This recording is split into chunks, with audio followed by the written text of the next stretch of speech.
Hey everyone, welcome to this week's live podcast broadcast of This Week in Science. We are streaming earlier than we normally do. Those of you who are joining us live, we are so glad that you are here to join us. We are with a Blair. It's very exciting. Yay!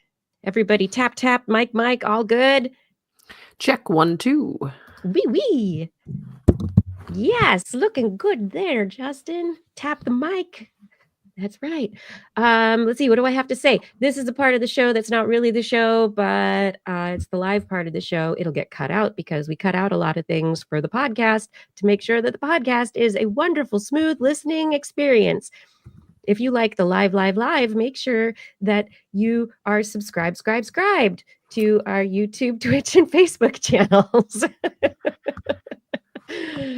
Hit those likes, the shares, etc., to make sure that we are out in the algorithms right now. And otherwise, are we good to go, everyone? I think we are. Yeah. All right, let us begin this show. All right, we are starting this show in 3, 2. This is TWIS. This Week in Science, episode number 995, recorded on Wednesday, November 27th, 2024. A twist giving stuffed with science. Hey everyone, I'm Dr. Kiki, and today we are going to fill your heads with Pokemon, peaches, and psychosis. But first... Disclaimer. We live in an age where science and technology have changed almost everything. The way we eat, work, travel, communicate, how we entertain ourselves, heal ourselves, and learn about the world. Everything is different than it once was. And if you think it's over, buddy, it ain't even just begun. The coming revolution in AI, the unavoidable impacts of climate change, the new geopolitical dynamics of space will all affect what tomorrow looks like. The way we eat, work, travel, communicate, how we entertain ourselves, how we heal ourselves, and how we learn about the world. But one thing will remain the same. There will always be more This Week in Science coming up next.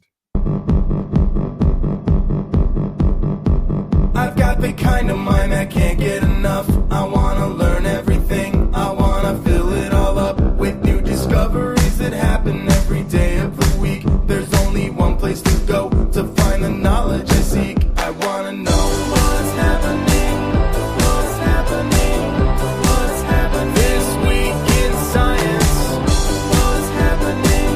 What's happening? What's happening this week in science? Good science to you, Kiki and Blair.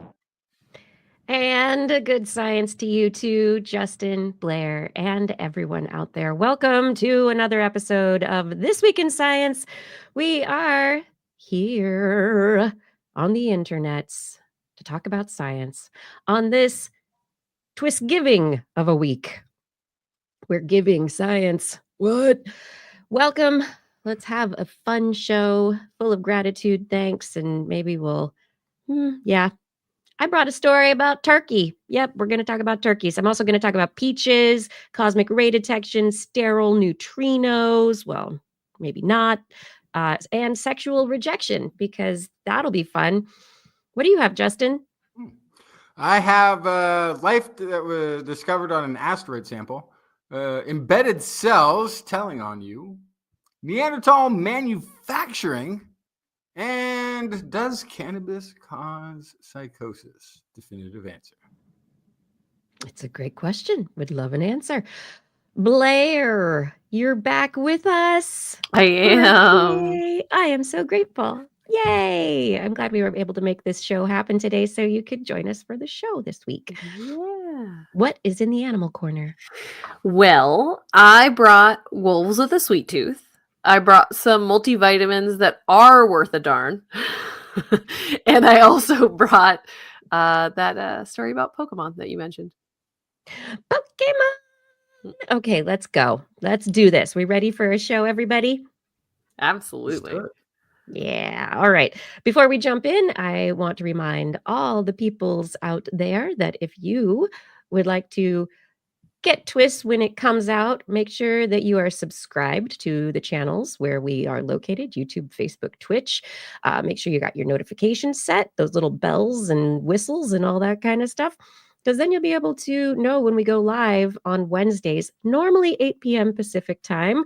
But today we've got a little different of our time. But you'll know when we're live because those channels will notify you, let you know that we are here. But if that doesn't work for you, you can always find us by looking for This Week in Science or TWIS Science on social networks and also podcast platforms. And our website is twis.org. Please subscribe, share, and let's put all this fun science out there. Woohoo! Let's go do that, people. All right. My first story for the show. All right. This story is, we're going to start with a collaboration, a global collaboration that is collecting data from a detector array in Namibia. It's the HESS collaboration, otherwise known as the High Energy Spectroscopic System or Stereoscopic System, excuse me. And this is an observatory, one of the very, very few, and one of the leading observatories studying high energy, not just high energy, very high energy, VHE gamma rays. So, gamma rays are very high energy electrons and positrons, and they are usually released high energy from big things in the sky out there away from us, right? They are released from black holes, quasars. Maybe they are particles that have been released and interacted with other stuff and been sped up and shot places. But these are just bits of energy, particles that are going, but even faster than that. So they're cosmic rays are the really, really high energy ones. Gamma rays are a bit less high energy. So we're looking at measurements of giga electron volts as opposed to tera electron volts when we're talking about cosmic rays or gamma rays. Now, the reason that this HESS observatory is looking at gamma rays is that when cosmic rays that are shot from big energetic things in space interact with magnetic fields, they lose energy. And they can also interact with other things when that happens, and they can have little showering cascades that lead to gamma rays. Or I'm a cosmic ray, I bumped into something, and now I lost energy, and whoo, now I'm a gamma ray. So these particles decay into gamma rays within our atmosphere, and usually at the very, very high altitude levels of our atmosphere. So the HESS Observatory, in this particular study, isn't talking about gamma rays, it's talking about cosmic rays by inferring their presence based on gamma rays. So the HESS Observatory, it's a bunch of radio astronomy telescopes that are located out in the desert, out in Namibia, and in the Comus Highlands of Namibia, 835 meters below the southern sky. All of these 12 observatory detectors work together to collect any data that they can on these energetic particles that are bombarding the Earth and then decaying into the high energy gamma rays that they are able to measure. By compiling all of the data, the HESS Observatory team, which is an international team and has been working together for several years now to detect all of these showers, the scientists have gotten new information from a giant data set with, thank goodness, new algorithms, selection algorithms. People got smart, computers got smarter, and they're able to obtain data by inferring, like I said, about these cosmic rays in the highest energy ranges, up to 40 tera electron volts, based on their measurements of things that are at lower energy levels. So they measured the energy spectrum of electrons and positrons, and the data that they measured is under a tera electron volt, up to a tera electron volt, which is about 1,000 billion gamma electron volts. It's big. There's a lot. So that based on the spread of the data and the statistical probabilities of where and what particle energy levels they detected, they were able to estimate the ranges of the particle spectrum that's out there decaying. So they took into account noise and other aspects of what's happening up there in the atmosphere, where things are coming from. And basically, they're able to say, okay, this is the bottom line for this very long story that has not gone very well in my explaining of it. They're finally able to say, what are the things that are sending these cosmic rays to us? And they were able to say, we can't pinpoint where they are coming from, but based on the energy and the spread of the energy that we are detecting with this array in Namibia, there are a select few high energy cosmic ray creating sources within about 1,000 light years of our solar system. So not very far away from our galaxy when it comes down to it. So our galactic neighborhood very likely has not a ton, not a huge quantity of really high energy emitters, but there are a few out there. And so the next step is going to be determining where they're located. What other things can we use to determine where these high energy particles are coming from in space? So I think they need to move to the moon. Like stop inferring. Yeah, maybe get it directional.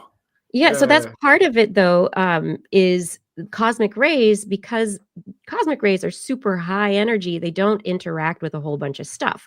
And it's magnetic fields and light that are responsible for the decay of cosmic rays, of changing their energy and their path. And so it's only when the cosmic rays get close to our magnetic field within its influence and start to decay to lower energy levels, gamma rays, etc., that then lead to further decay, because then they're no longer like so fast and crazy that they're not interacting with stuff anymore. So it's because of our magnetic field, and these detectors need to be placed on the planet. We cannot have space detectors at this point in time to detect these cosmic rays. And so, like, so what kind of things make cosmic rays? Like, why is this? What is this telling us? What are the options of cool things that we could have discovered that are creating these cosmic rays? Pulsars, quasars, maybe supernovas, maybe black holes, themselves. We don't, that's the thing. We have guesses, but it's what we hypothesize is that it's going to only be very high energy bodies, like impacts that would then result in the release of cosmic rays. It would have to be very large, powerful sources to create the energy levels that are seen in cosmic rays. And so what's the likelihood that these are being created by something we already know exactly where it is and we know it exists? Or is this the likelihood that this is something that's new to us? So we have, I believe, with the gravitational wave detectors, begun to triangulate the merging of neutron stars, black holes, of various sizes. And it's because we're able to triangulate the location and pinpoint the location of the impacts of black holes that we, in a couple of instances, have also been able to, at the same time, because it was pointed in the direction of our planet, we were able to actually detect cosmic rays that were emitted by an event at the same time. So it has to be like everything is in the exact right orientation to point cosmic rays and gravitational waves and all the things at us so that we can triangulate. We have to be looking at it at the right moment in time to be able to put all the pieces together. Interesting.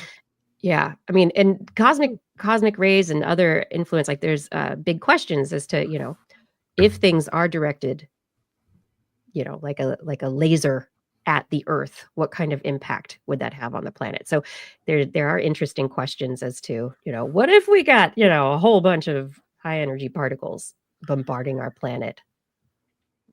Well, the all at appliances once? would revolt, obviously. Obviously. We all become sentient and start taking their revenge. Of course. Yeah. It's also interesting to know how things are distributed around not just our solar system, our galaxy, but our universe. Where are the big high energy things, and how big are they? What is it that it takes to create these very high energy particles? And so, like right now, we're basically like we have hypotheses, right, that we're testing, but there's still so much we don't understand about the formation of the universe, the expansion of the universe, the evolution of galaxies. We're still piecing things together, really. And cosmic rays can help tell that story. Yeah. Justin, do you want to talk about something spacey?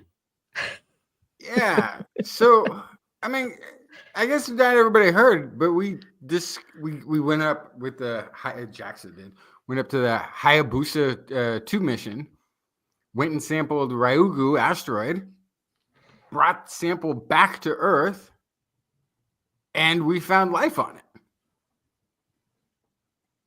Not everybody's Right. talking about it. How Contamination or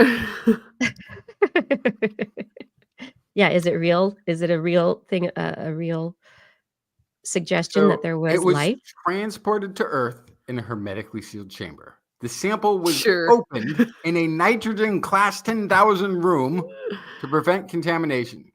Individual particles were then picked with sterilized tools and stored under nitrogen airtight containers before any analysis took place.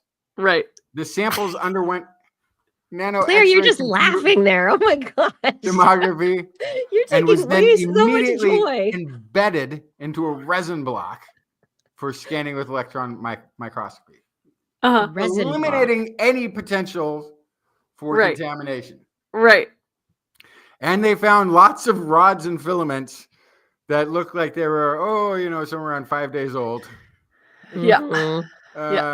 And the variation in size and morphology of these structures resembled very well-known terrestrial microbes. Ding, ding, From ding. Earth. Yeah. Terrestrial life has been found in space. Because we put it sample there. that was immediately contaminated because nothing on this planet is, no matter how hard you try. Yeah. We are awash. It is actually, I mean, gosh. You would think we would be able, but here's the thing that I'm thinking too. Like, we already know NASA cannot keep a clean room clean. Mm-hmm.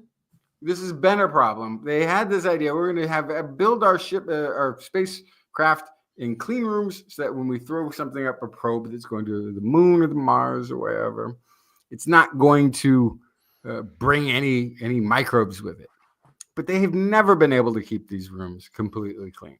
They found one organism that was converting the disinfectant cleaner that they were using into nutrients.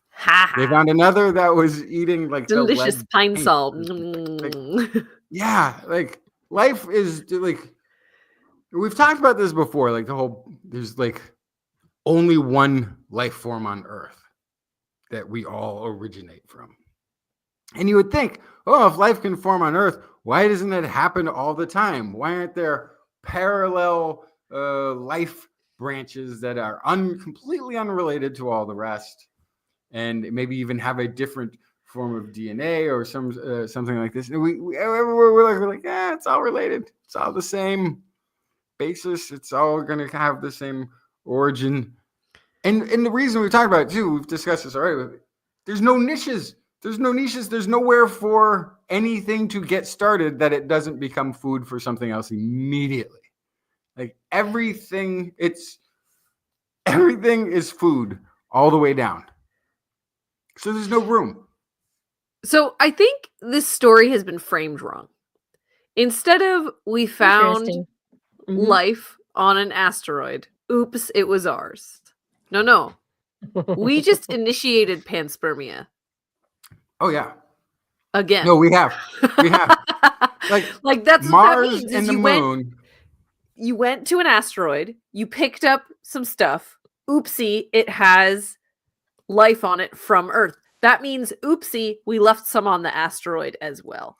So so we don't know. We don't know if the sample itself went up with this, or if this did somehow get contaminated with their ultra aseptic technique. You said it was 5 days old, though, right? So, well, the sample that they saw was 5 days old, but that doesn't mean anything. That could be, every 5 days you could be finding. Oh, sure, it, right? That's fair. Yeah. So I'm with you. I think there's a possibility that the sample collector already had microbes. Like 100%, that's a possibility. It may even be the more likely scenario than it came to Earth and got infected, or contaminated. But I guarantee you, when we're talking panspermia, we have to acknowledge just what you're saying. We've already done it. Mm-hmm. It's not a hypothesis. We've done it. We've put tardigrades on the moon. Yeah. We've got bacteria on every probe that crash landed into Mars. But let's put this back into the concept of when we put tardigrades on them, we put bacteria someplace. We know that there is, algae or whatever on the outside of the International Space Station, whatever. There's stuff out there. But is it in a dormant state? Is it alive, or is it just preserved? So I think those are three very different things. Yeah. So here's totally right. Here's one extra thing we did learn from this study. That asteroid material is a growing medium for bacteria. Whether it went up or came down and ended up on there, it became home. Right? Like there's nothing soil dependent that on Mars or the moon that the bacteria will go like, there's nothing I can find here that I can convert. And then it'll find a way. There's something that's on board one of those rockets that's like, oh, this whole planet to myself? Perfect. Let me get this started. I know what to do. Yeah. Mm-hmm. I don't know. This is actually I'm sorry. It was interesting that we're finding it in this way, but we've talked about this before. Like the first life we find on Mars is probably going to be something that we brought there. But this is fun to find. Like the first life we found on an asteroid is from us. It's ours. That was with all of the best contamination practices. Yeah. We tried so hard to avoid it. So I think the next question, though, is as we're looking at these samples, right, is now they're going to have to do more than just determine where it's from. Mm-hmm. Is there life? It's when did it get there? That's the next question. Yeah. Before or after? Yeah. I think it's an interesting question. When in the chain of events did contamination take hold? I think it's also a fun story for anybody who's tried to do aseptic technique and had something contaminated. Look, Here is every resource possible being thrown at it by NASA, and they couldn't keep JAXA, it everyone. or JAXA, sorry, Yeah. and they couldn't keep it completely sterile. So you're all right if you've had a little something extra. Now it's just These things understanding happen. what's the noise, right? Signal to noise. This is the differentiation. I know I'm always thinking about signal to noise when I'm, wandering around playing Pokemon Go. Blair. Yes. So Oh, that's it. We have more questions about Pokemon Go before Blair starts. Pokemon. Pokemon. Pokemon Go. So I do not play Pokemon Go, but I can tell you that You I did know people once that upon a do. time. I never did. I've never played a Pokemon game until like a month ago. I started playing one of the original ones on an emulator on my phone. But anyway, Just I wait. never played Pokemon Go. I knew lots of people who did. I would watch them kind of walking around trying to catch Pokemon. But it was this, for those of you who haven't played, you've probably seen somebody playing. They look like a zombie walking around looking at their phone, but basically it's a VR experience. So you see Pokemon through your phone's camera in the real environment, and then you have to like throw a ball at them to catch them or whatever. It's, and then there's certain areas Gotta where catch them all. Catch them all. rare Pokemon show up. And so people are moving through the real environment and catching Pokemon through this VR experience.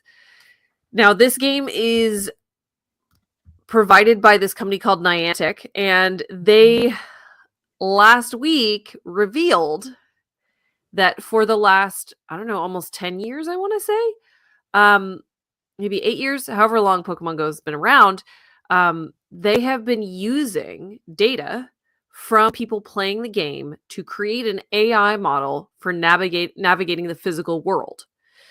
So the way it works, they have a visual positioning system. So they use a single image from a phone to determine position and orientation and build a 3D map.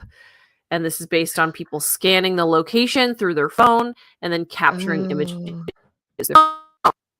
And so they're calling you're it breaking up a little bit. Say that again. Sorry, I scrolled the page, heaven forbid.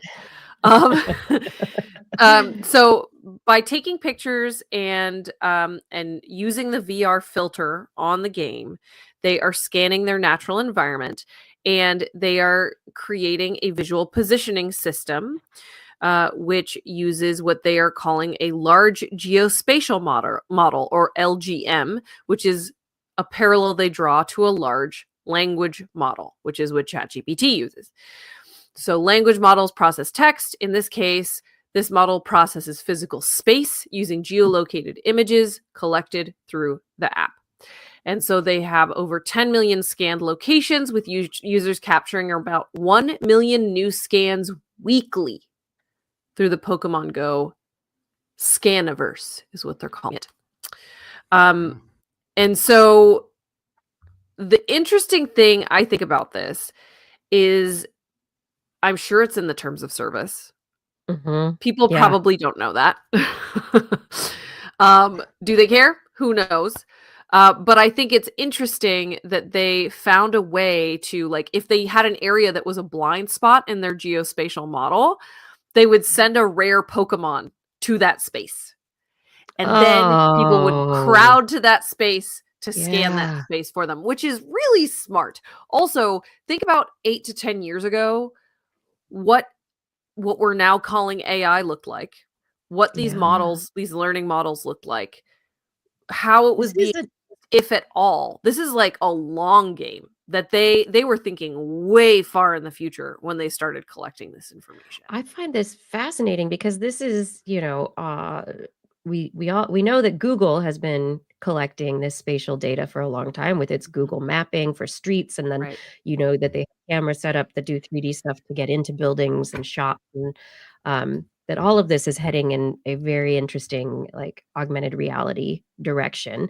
But I think you're right about the long game here. But what I find fascinating is that collecting. It's not people collecting Pokemon Go. It's Niantic collecting people to locations to use that 3-dimensional data, because you have people, like you said, coming from all directions to snap a picture, to scan a Pokemon. I think Right. it's brilliant. And I brought this up to Brian, my husband, who used to play this. He actually was playing Pokemon Go when we first met. We did. Yeah, and he loves Pokemon, and so he really enjoyed the game. But when I was telling him about this, he brought something up really interesting that I did not see in any of the coverage of this story, which is that Niantic originally had a game, and I think it's called Ingress, but it was basically It's a similar. mapping game that flopped. It was a huge flop. And then they basically put a skin on it to turn it into Pokemon Go. It's almost the exact same code. And so they, even before that in 2013, when they released that game, had this in mind. And it didn't work. And so they changed the aesthetics and they partnered. Yeah, exactly. Yeah. And then they were able to pivot and still do their essentially data mining through real humans to be able to make their spatial model. So I think it's a really interesting story of first of all, like the kind of forward thinking of this company and their ability to plan long term to build this huge model, but also a reminder that when you agree to your terms of service, if you're not looking, you could be helping build a model, which isn't a bad thing necessarily. But the fact that you're using a VR system means you're giving this application access to your camera all the time. So they have pictures in your house. They have pictures in your backyard. They have pictures at your friend's house. And is that okay with you? Probably. Who cares, really? But but it's something that if you don't feel comfortable with, you got to pay closer attention to those terms of service. Well, so there's an interesting question, and I have no idea. Would these pokey things show up in private places, or would they generate in public places? Yes, they showed up everywhere. They would show up in your house. They would show up on the street. Yeah. So there were controversies about particular Pokemon showing up in certain museums. I don't want to go. So like somebody could knock on your door and be like, "I'm so sorry. Can I go in your backyard? I'm missing." So it was actually a huge problem when I still worked at the zoo because Pokemon would show up in animal exhibits and people would try to jump fences. And in the park system, people were like walking off cliffs or going into trespassing areas that were not safe to get to Pokemon. And so like Pokemon Go would have to change things, issue apologies, move gyms or what they're called, where you can like train your Pokemon. So anyway, there was a lot of stops and starts, and that was part of it. Was people were going to private property to try to take pictures of Pokemon. Yeah, it was a whole thing. So I know this was a big deal because one of my supervisors at the place I used to work was obsessed with this. And that was a problem. No. And he swapped phones with his brother, who is like a high-level IBM computer fix-it tech. But he flies all over the world. And he was going to Japan, so he was like, "Here." They swapped phones. So he was like, "Go collect some Pokemon from Japan for me." And so he's got like this IBM exec type, like going around collecting Pokemon for his brother. Like people were obsessed with this. And I kind of remember hearing some of the news stories of like people wandering into traffic or, wandering around parking lots in the middle of the night and all kinds of weird stuff. But I do think it's brilliant that this may have all been a data collecting exercise that just had to hang the right carrot out in front of the humans to get them to go do a lot of work for them. Yeah. Yeah. And this press release that they have here for their visual positioning system, and people can position themselves in the world with centimeter level accuracy. Wow. So digital content can be placed, so augmented reality, digital content can be placed against the physical environment precisely and realistically. It's persistent, so the content can stay there after you've left to be shared with others. And these user scans from a pedestrian perspective, they say they've 10 million scanned locations around the world. Over 1 million are available for use in the VPS service. And they're building more and more all the time. Mhm. Yeah. And also the neural models are out there that they've have some research papers from Niantic Labs. ACE out of 2023 and ACE 0 this year. I know my hometown is fully mapped. We have a nerd university. Yeah. See, David, love you. But it was very popular amongst all of the students, but especially the science and engineering crowd. Kids were like really, really dedicated to getting every Pokemon in town. I just want to know where this can go, beyond just allowing an open data set of the visual positioning system as opposed to a GPS, this VPS, right? The visual positioning system in combination with GPS and in combination with other databases of information. Can this be used with iNaturalist? Can it be used Mhm. for crowdsourced research? That depend on observers to track where and when they've seen things? Can it be used? Is this only going to be used for the benefit of Niantic, and selling stuff? Or can this Mhm. be accessed and used by the academic community to allow for an even greater richness of understanding of our world based on people? So one thing I think it'll do is it could provide a better platform or a similar platform to the Google mapping, right? Here you have one where people have gone away from roads. Most of Google Exactly. mapping is just driving and pointing the camera in every direction. If you have people wandering down walkways and pathways and through parks and other locations, now you're getting that sort of walk through that you can do when you kind of go down the street in those frames of the Google map.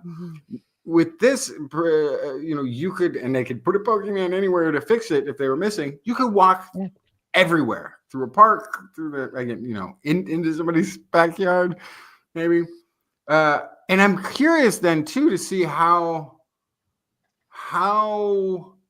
many places used this that Google Maps isn't allowed or doesn't go. Mhm. I'm thinking Exactly. specifically like, Many.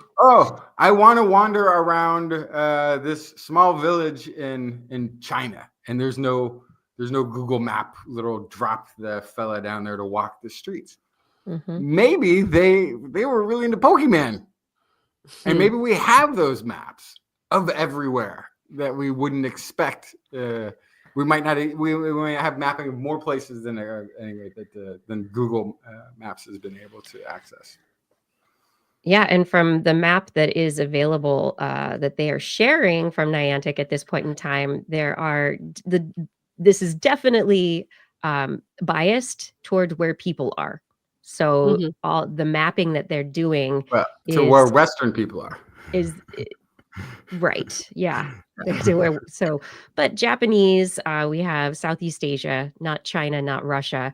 But the coasts of Australia, we've got the coasts of South America, most of Western Europe and North America, with the central, the mountain and central time zones, kind of less Mhm.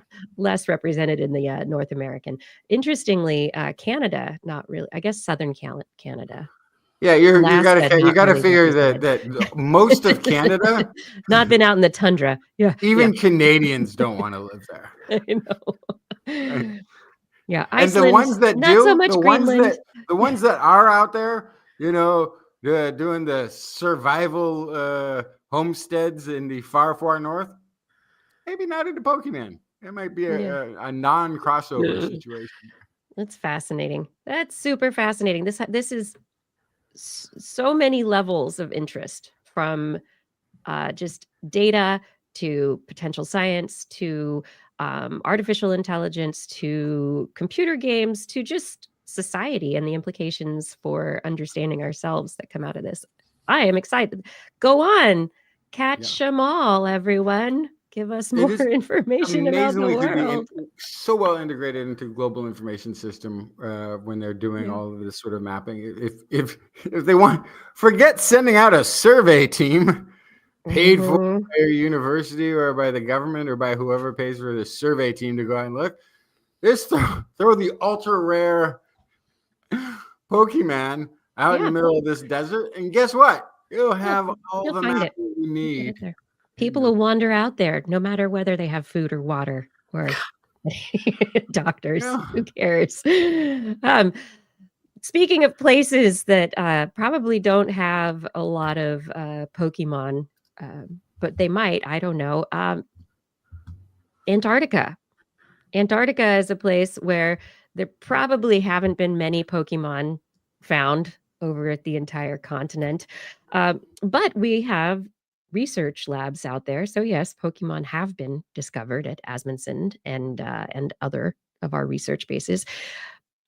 But what about the ice cube detector that's near this Amundsen Scott base? This is the South Pole, the Ice Cube South Pole Neutrino Observatory. Um, they've been collecting data on these weakly interacting particles for a very long time. Neutrinos, they come in lots of interesting flavors, right?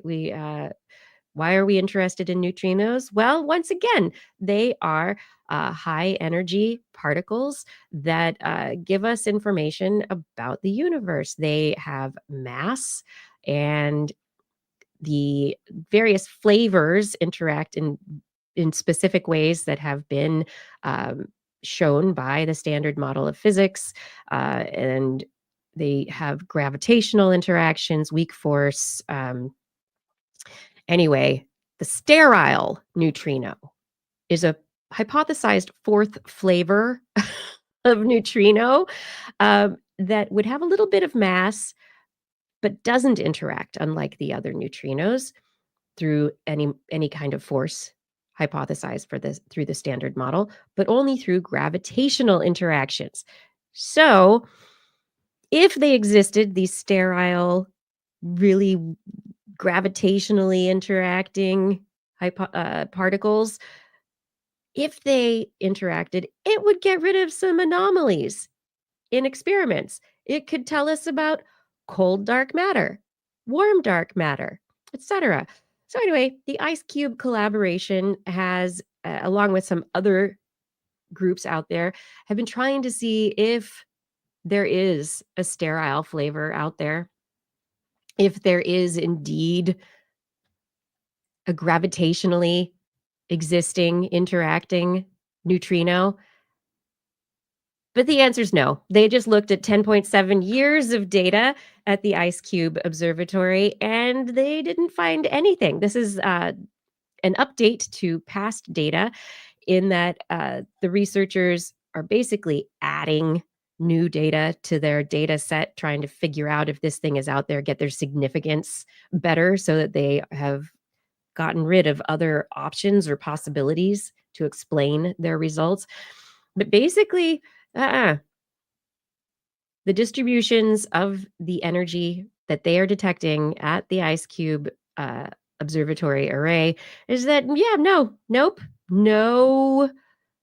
there just does not seem to be a sterile neutrino. This is at a level of about 3% significance. So, we're getting higher and higher significance with the more data that they are collecting. But this also falls in line with the mini boon, Minos, CDHS, CCFR, and Super K, Super Kamiokande experiments that have also been looking for the sterile neutrino as well. Nobody is finding a sterile neutrino that's tiny, high energy, and only interacts based on gravity. It's not there.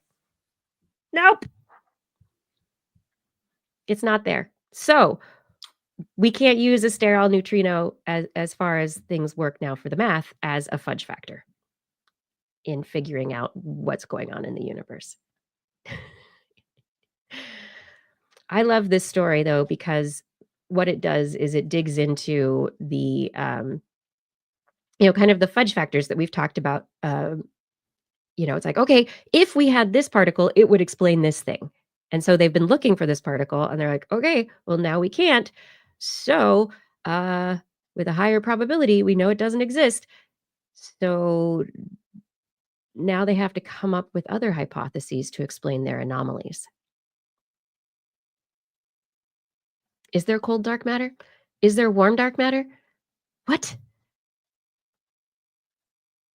Anyway, it's cold at the South Pole. Not very many Pokemons there. Yeah. So I have already said too much about dark matter, or I think it's going on here. So I'm not going to go on. It's not off on that necessary. anymore. But yeah, Yeah. they're trying to oh gosh, the effort to find particles responsible for everything is Mhm. it's going to, if it's not particles, if it's we're talking about emergent behaviors the emergent things that are emerging from the actual structure of space-time and the fabric of the Mhm. universe and how that operates, then you can create a particle, you can invent a particle that can facilitate some of these things, but now we've looked for it and it's not there, and you have to come back to the theoretical drawing board. I mean, But there don't are come other up with it. Don't hit me with another particle. but no, they have I mean, this is one of the possibilities, right? So it's like there are all sorts of theoretical ideas out there. The sterile neutrino is one that would explain some anomalies. And so they're like, okay, let's look for it. And they have not found it. And the probability of finding it is decreasing, decreasing, decreasing. So what this means is that other flavors of neutrinos very likely do not turn into sterile neutrinos, that sterile neutrinos are not probably coming from space to hit our to shoot through our planet. That sterile neutrinos are probably not being are probably not decay particles from cosmic ray interactions with our planet.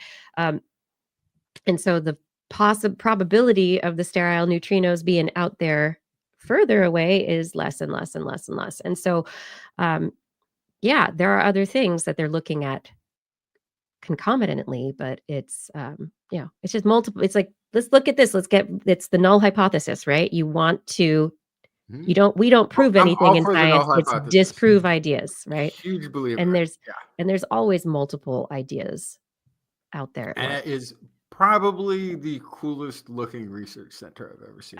I know. I want to go to really Ice Cube. amazing. I'm They gonna got go a nice I want to know shop why it's there. red at the bottom there. Is that hell? I don't. I think it's cool I think lighting it's for a photo. I think it's a time exposure. If it's a real photograph, if it's Yeah. not just all hacked together, It is a it real would be a photograph. time exposure, because that's how they got some sort of resolution on the Milky Way, and that's why the And aurora somebody put a borealis red looks light like out. it is Yeah. the sky on fire. They put a red light out because they're like, hey, that's the complementary color of the green aurora that we have. Like what is it illuminating? I can't even tell. It's probably some like door that opens No. once in a while and has a flash, a light that like flashes when the doors open, or Probably. like something silly like that. Okay. But then, because that picture was taken over, 12 hours, Yeah. like It couldn't have been over 12 hours. The Milky it Way could have is been too because clear. of where it is. Yeah. Because of where it Anyway. is. Yeah. Anyway, I love these Could have been 24 on-planet hours. detectors that are these massive things. So Namibia, 1,800 meters above sea level, and Ice Cube is 1,000 meters to 2,000 meters below sea level, or the top of the ice level. They're just different places that we are trying to get clear signals of the energy that our Earth is swimming in, right? Mhm. Yeah. Tell me about health now, Justin. Take Well, us on a what different this is about adventure. is also about getting better data. Sweet.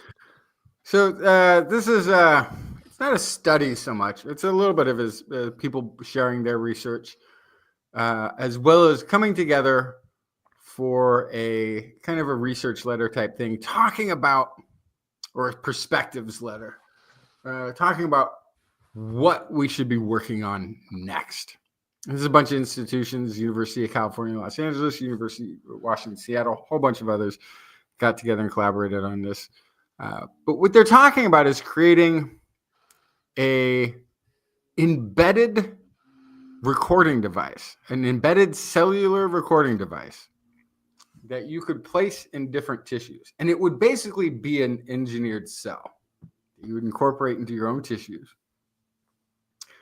that would be recording interactions that it has in its local environment. It could be recording its developmental history through generational replications. It could be identifying all sorts of things. But the idea is these cells would be designed so that they basically express an RNA or a protein that then you could collect in a urine or blood sample. And within these specific RNA or proteins that these cells produce, you would have an encoded history of that cell's experience within the body.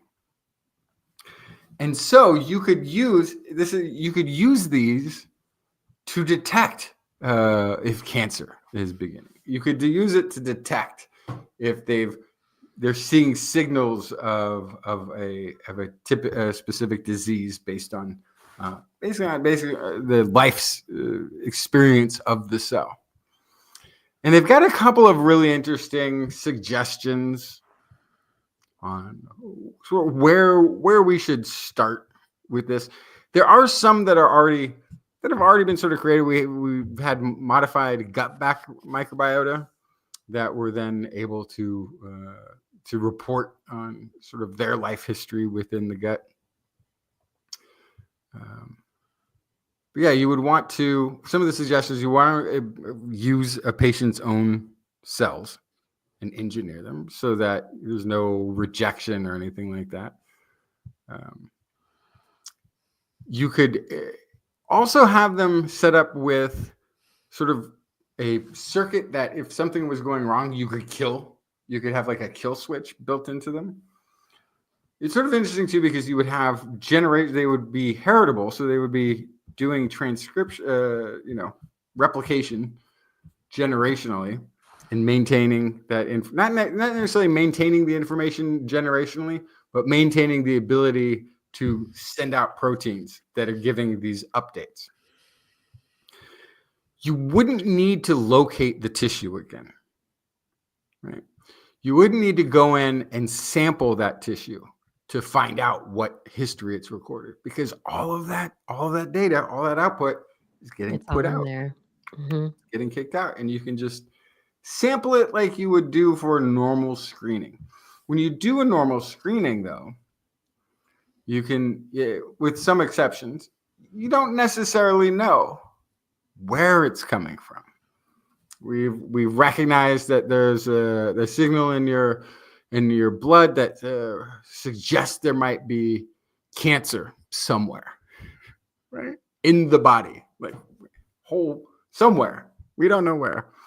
But if you have 5 locations where these cells are placed, now you know that if this cell is reporting it, that there's an issue in this area, and you can compare it. Is this a whole system-wide thing? Is this tissue specific? Because if you have 5 different cells reporting different areas, maybe different, some organs in the body, and they're reporting, and some are encountering this phenomenon and others are not, then you begin to be able to localize where the problem is.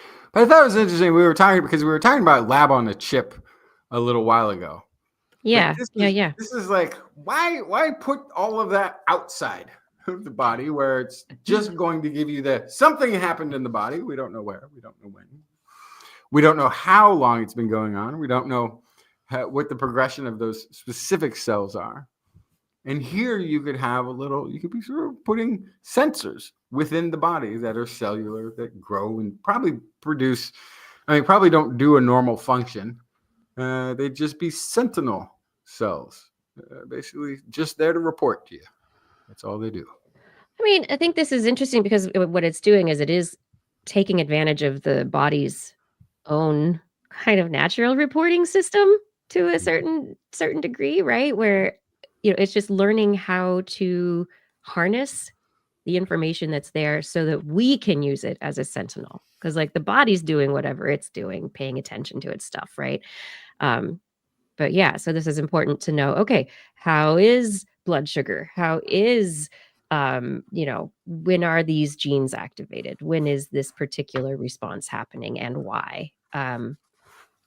We've talked about also the lab on the chip. It's also you go in once a year maybe and have have blood test or whatever to kind of monitor progress of stuff.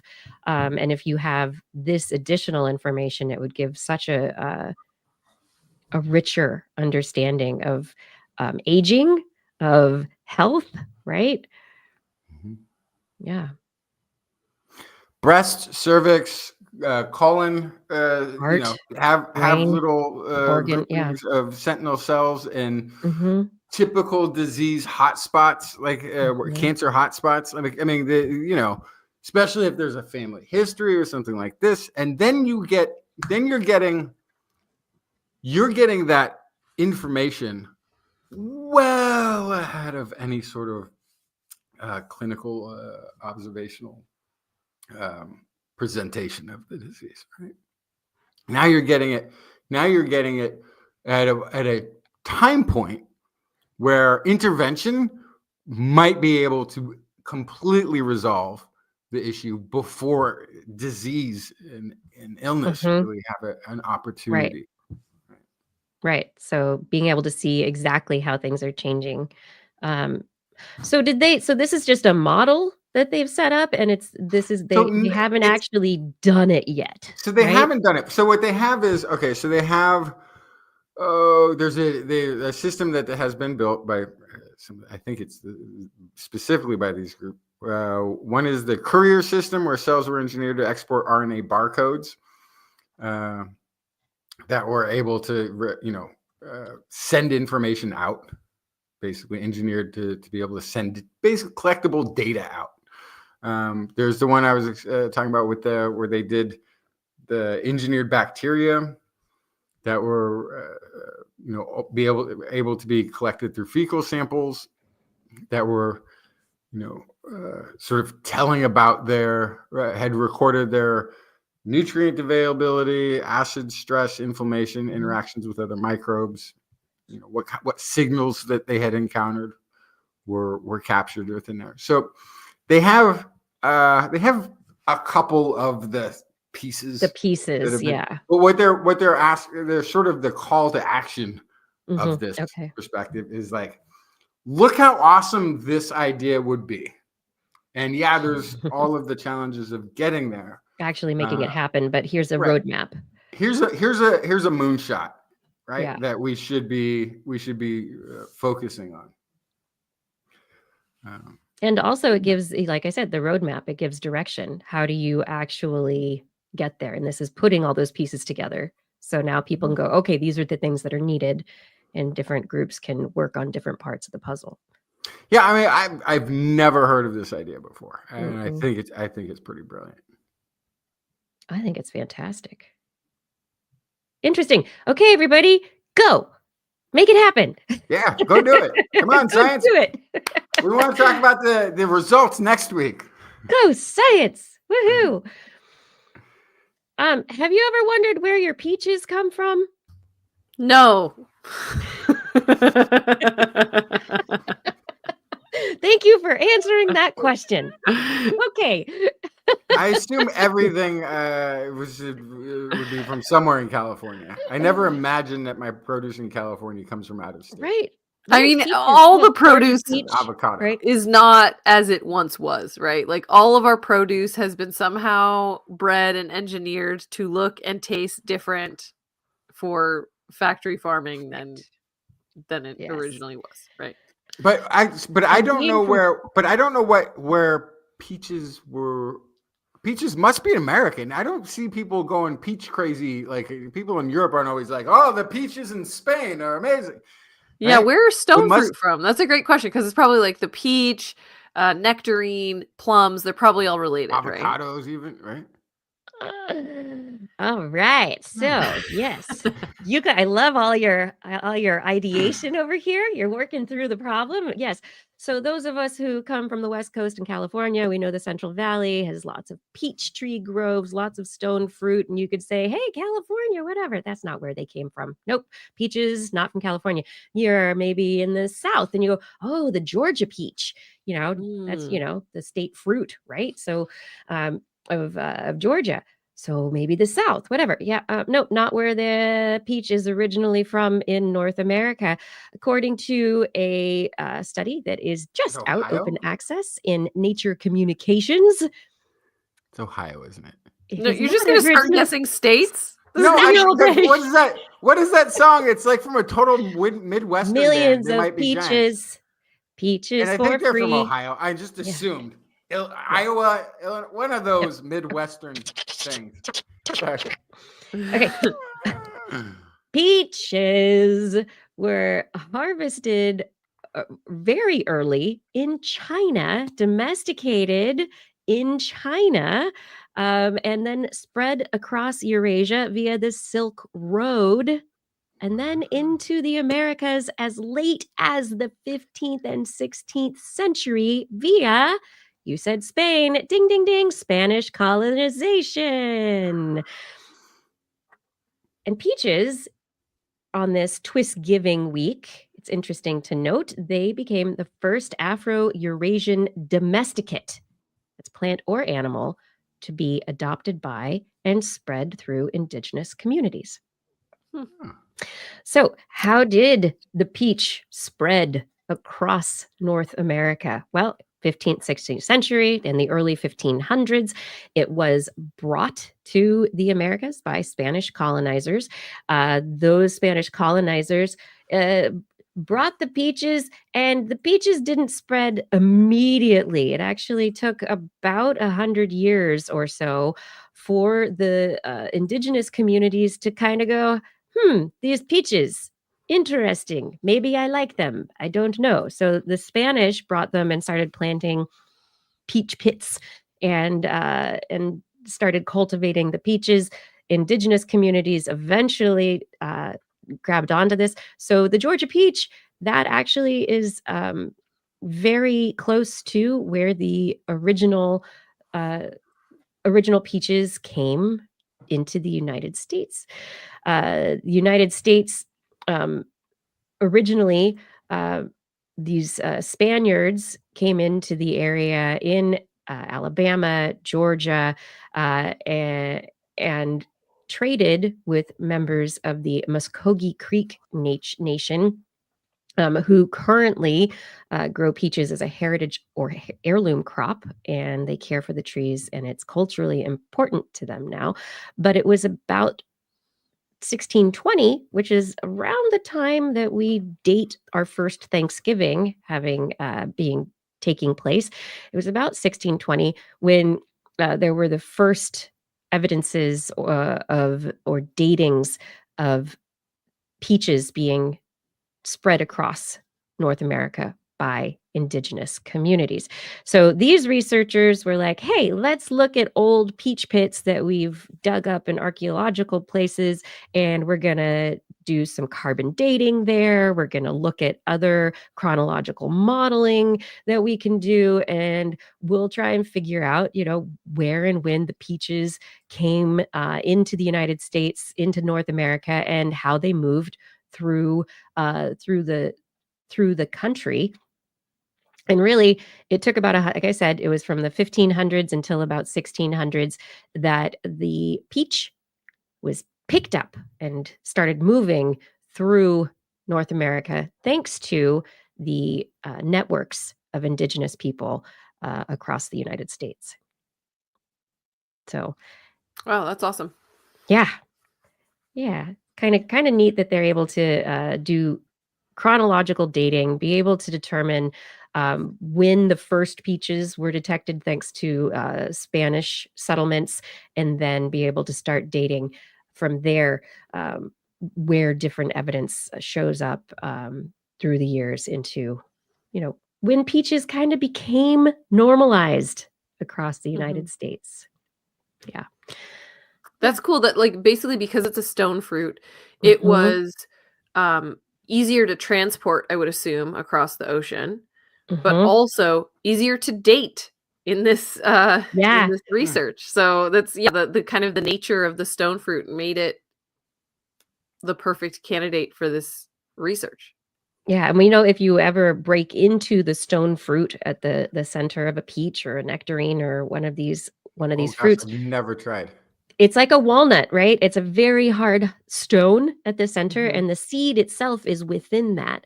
And Mhm. so very often like walnut shells and other actual nuts, the husks, the husk of the stone fruit itself, that seed in the center, is so hard that it is often preserved, and they were using it.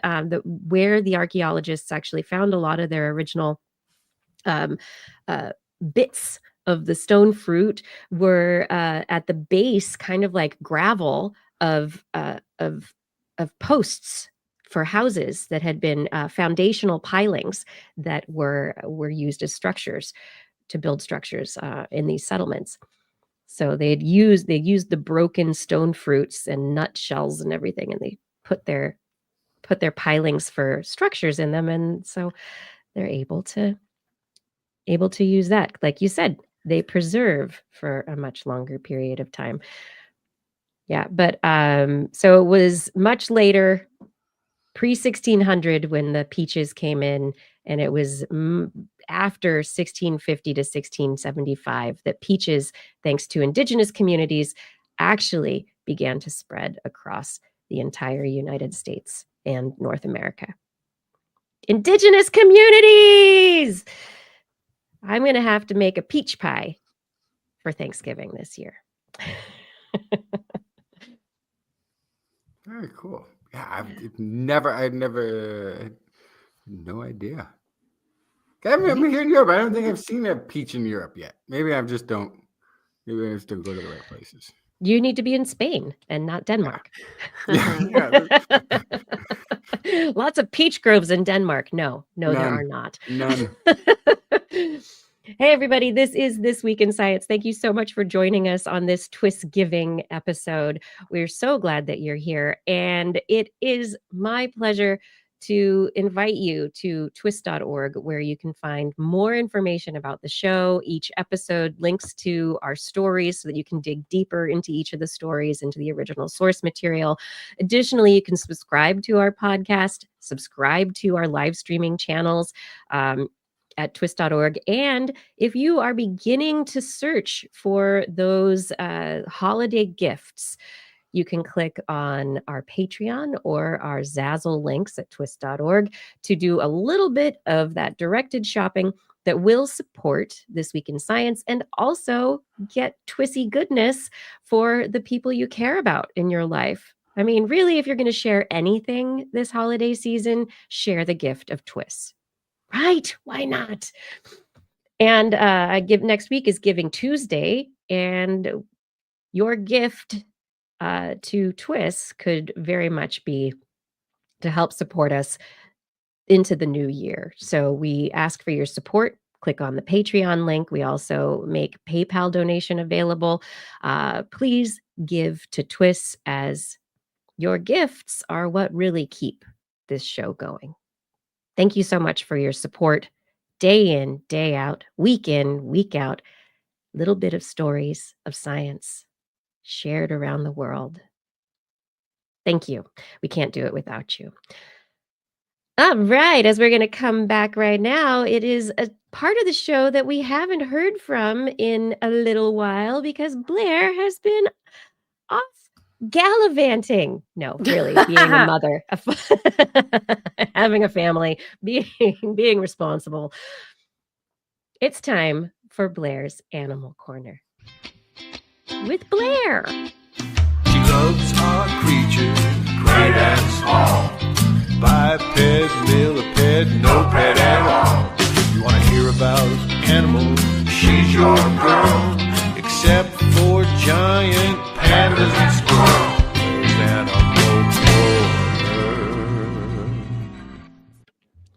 What you got, Blair?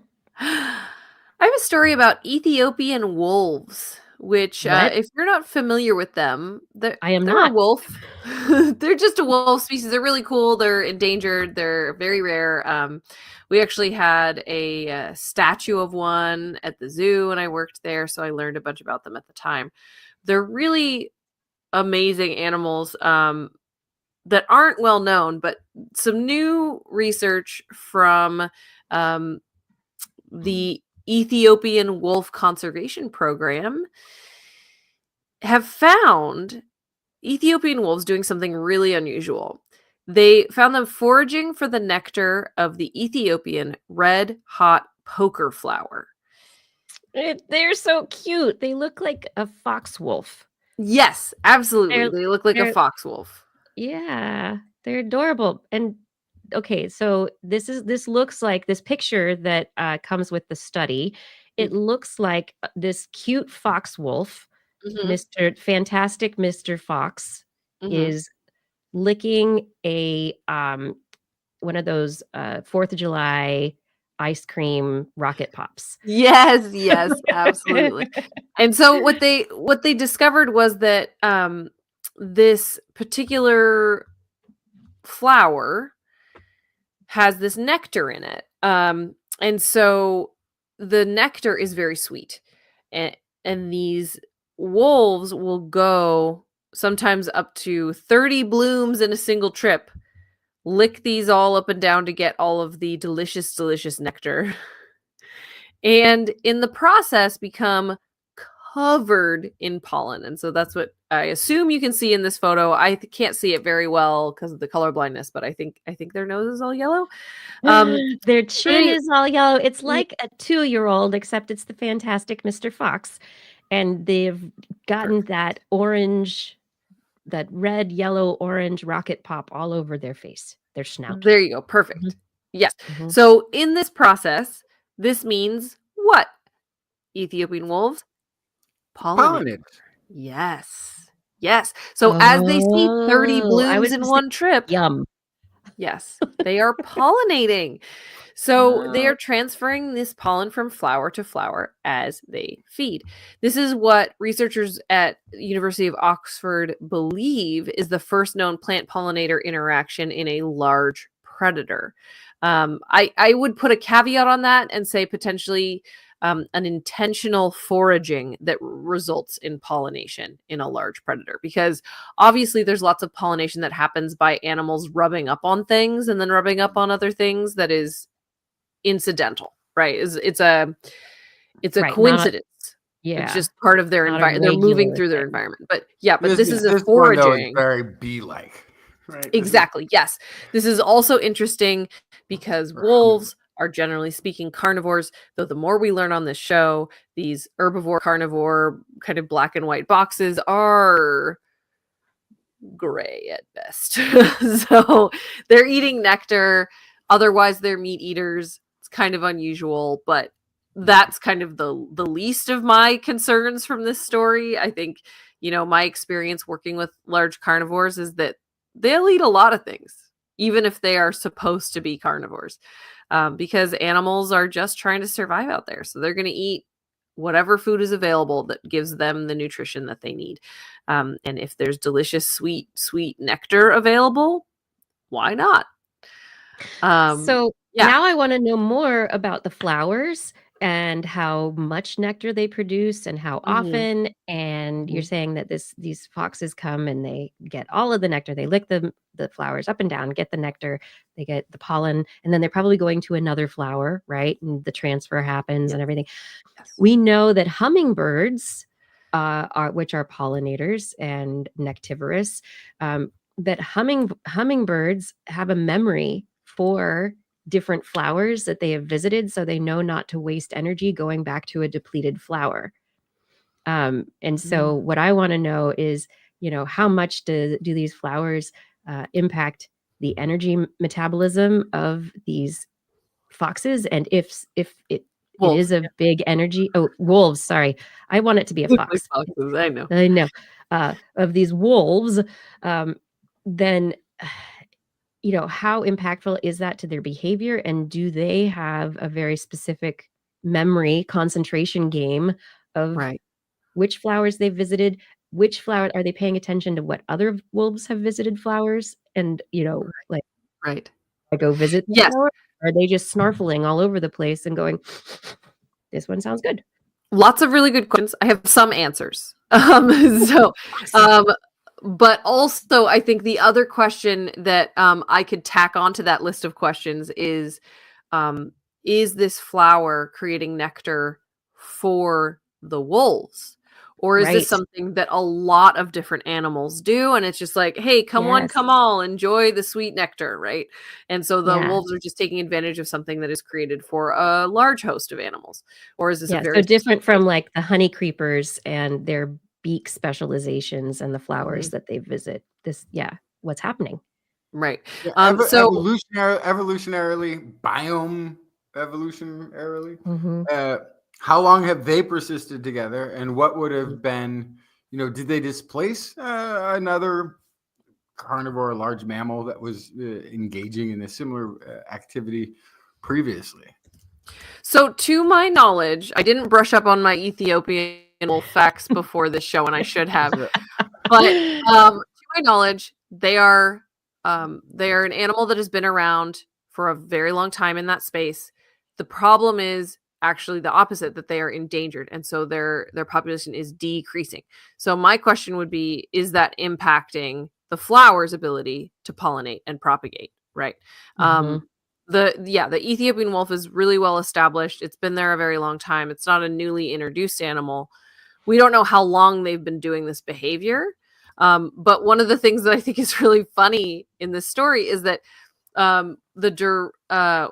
Professor Claudio Solero, who's the founder of this conservation program, and he's based at University of Oxford, originally saw this behavior by watching humans. He saw children of shepherds in the Hmm. Bale Mountains licking the flowers.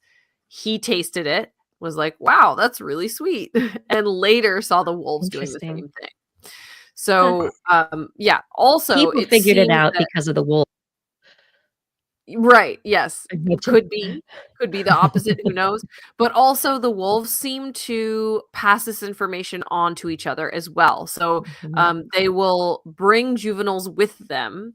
Older wolves will Mm. bring juveniles with them to the flowers, to show them kind of like, this is the good stuff, right? So, Yeah. there's some generational knowledge being passed down as well. So So, obviously so there's a then, lot still to so learn. then, Yeah, go ahead. and then the one more data point that I would then want to find is I would want to find a very old version of this plant that we could sequence. I don't know how possible it is to get a 6,000, 5,000 year old version and see if they've become sweeter. See if the sweeter ones have been Mhm. pollinated more because of this interaction with the wolf, a Mhm. prolonged period of time, right? Because this could become Yeah. a form of cultivation. That because the The wolves wolves are like ants. are licking more on the sweeter ones, the sweeter variety are the ones that are getting propagated more. Mhm. And this is in a way how humans created all sorts of food sources that we now take for granted that didn't look anything like what they look, the food source that they are today, Yep. 10,000 years ago. It's because there was a whole lot of natural selection in human agriculture that was involved, and this could be wolf agriculture for the first time, which would be really fascinating to see if they've impacted the evolution of the plants by doing this over I'm a sure prolonged they period of time. have. Yeah, but that would be the interesting question. Yeah. Yeah. Hmm. Yeah. So there you go. Large Look, carnivore, pollinating, enjoying some sweet nectar. you too could be a pollinator. No, maybe. Yes. I guarantee all of us have at least accidentally pollinated. I'm sure. Moving on, from the terrestrial to the aquatic, could a multivitamin help save coral reefs? We've talked a lot on the show about vitamins and how, Yeah. at least with human vitamins, they're like not very well regulated. You don't know if it's actually doing anything, how much is even in there. Well, So we're going to use the word vitamin here kind of loosely, and I'll explain specifically what this story is about. But this is research out of Woods Hole Oceanographic Institution, and they have a lab where they have been testing nutrient-infused tiles to grow coral on, to determine whether it would boost the immune system of corals that grow on those tiles, which of course would help them withstand stressors like warming ocean temperatures, extreme climate events like hurricanes, and then also the result of those, which is often coral bleaching, which is when they expel their zooxanthellae, the kind of symbiotic relationship that they have with it that is the reason that they have nutrients in their bodies. Coral can't get their own nutrients, so the zooxanthellae do that. Anyway, long story, getting way in the weeds here, but basically a lot of coral can't survive bleaching. It's too stressful of an event. And so the reason coral reefs are being hit so hard by climate change is that it's just too many things happening at once. It's warm, the water's acidic, nutrients are less, there's hurricanes happening that increase water depths, which change all sorts of other factors. And it's just everything happening at once to the point where the coral gets so stressed out, they bleach, they can't get their zooxanthellae back, and they are toast. They die. So does giving them, like we take zinc when we feel like we're getting a cold to boost our immune system, right? Can we have them grown on tiles that have manganese, zinc, and iron in them that boost their immune system and help them recover from stressors? And because they're tiles, it's not just seeding the local water with extra nutrients. It's actually a mineral upon that the organism has to like use with chemical interactions to actually make use of those minerals, right? Yes. Yeah, so I was wondering because we've had the studies that suggest that we can put bacteria in the water or yogurt or whatever for coastal yogurt for yeah. Yeah, so I mean, part of the problem here and the reason that there's a symbiotic relationship between the coral and the zooxanthellae is that coral reefs, what do you picture when you think of a coral reef? You picture this pristine ocean, very clear and beautiful. Clear waters are actually vacant of nutrients. Disgusting, muddy, silty, thick water, like found in like the San Francisco Bay, is full of nutrients, full of oxygen, full of everything animals need and plants need to grow and survive. And so coral reefs are actually the deserts of the ocean. They are void of all of the things that plants and animals need to survive. And so coral reefs have developed very specific relationships with their photosynthetic algae to create nutrients for them because there's not enough nutrients in the water. Remember, coral are little like basically sea anemones that are grabbing stuff from the ocean to try to eat, but there's nothing there. So the algae is what supplements that. They also have these beautiful reefs that they develop to attract fish to poop all over them.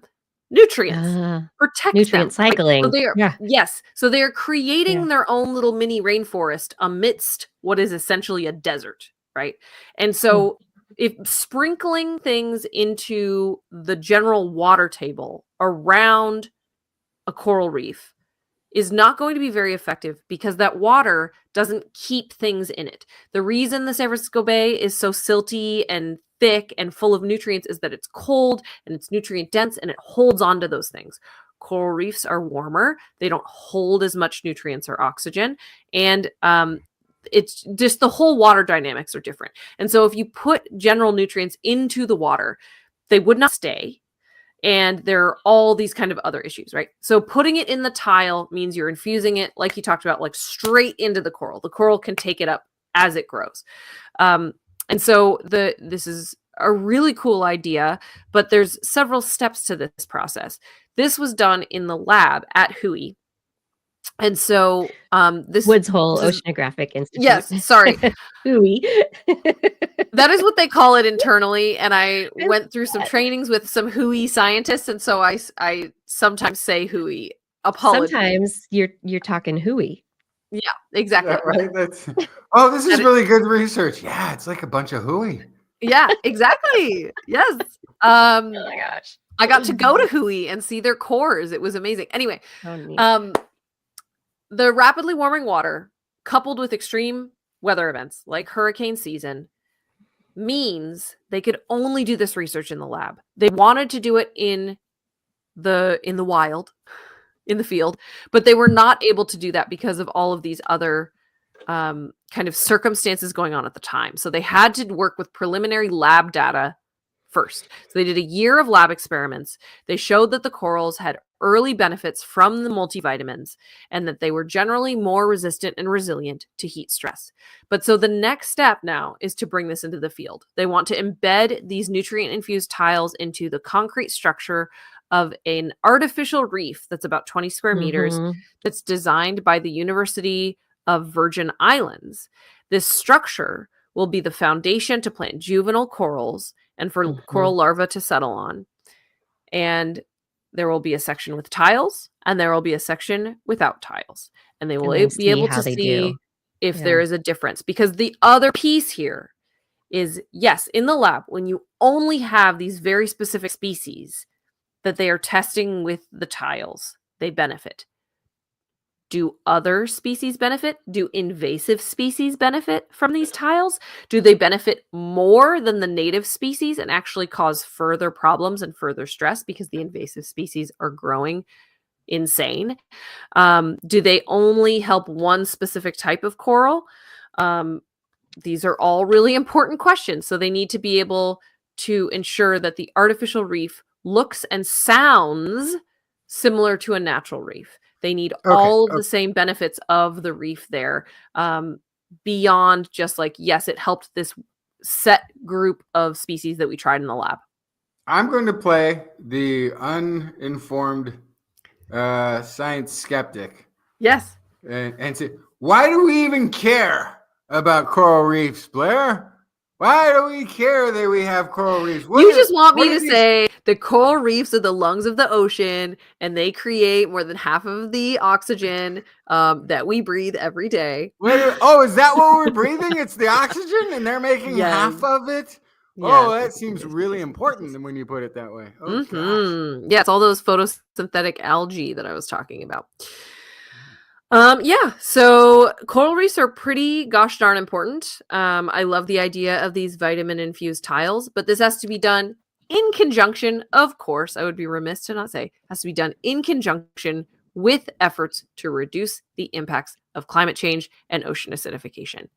Yes, but this we're isn't not going to reduce our we gotta carbon do dioxide. the other thing. Yeah.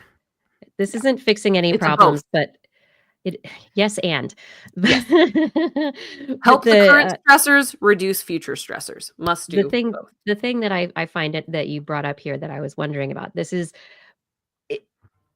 artificial reefs are not the same as just the usual surfaces that the coral grow on. We are putting things places to help rebuild Mhm.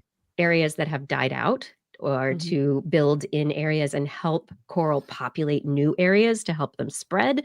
Mhm. And so being able to provide a better foundation for coral reefs is beneficial, right?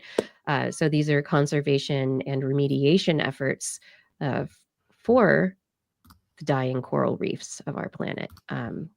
Yeah, not just keeping the ones that are already there healthy. It's how do we make better foundations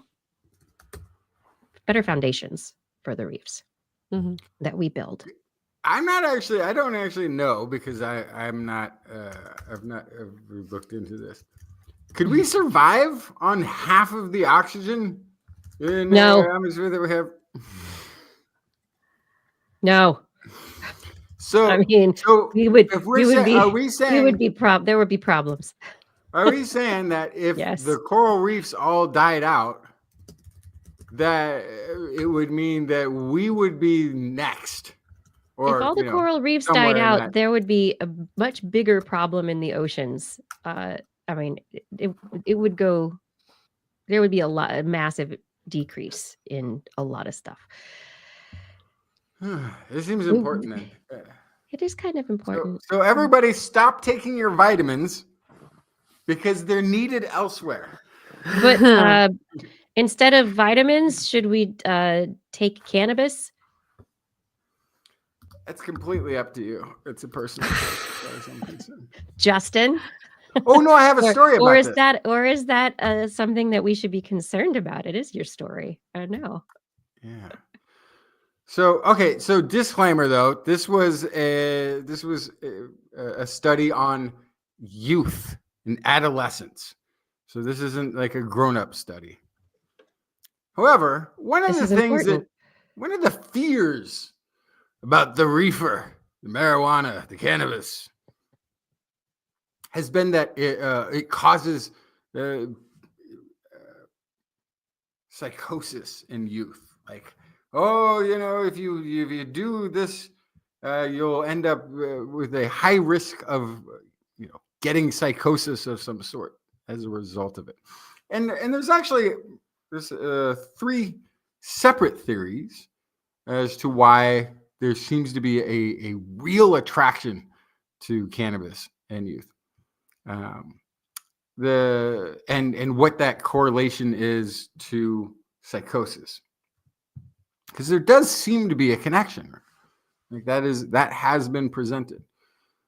So there's the three sort of scenarios are: one is the contributing risk hypothesis. That means that cannabis use actually causes the emergence and progression of psychosis through disruption of what would be the natural, normal neurodevelopmental process during adolescence, when there's lots of changes taking place in the brain. And so this is like, it's gone in and it's disrupted the natural process. Another is that this is an environment, the vulnerability hypothesis. And that one suggests that, well, there's something else, a genetic propensity, something gestational, something early developmental, something in the environment of the individuals that actually puts them at a higher risk of psychosis already, but that also makes them more likely to try cannabis. Right? Like those two things go together and they're just sort of parallel.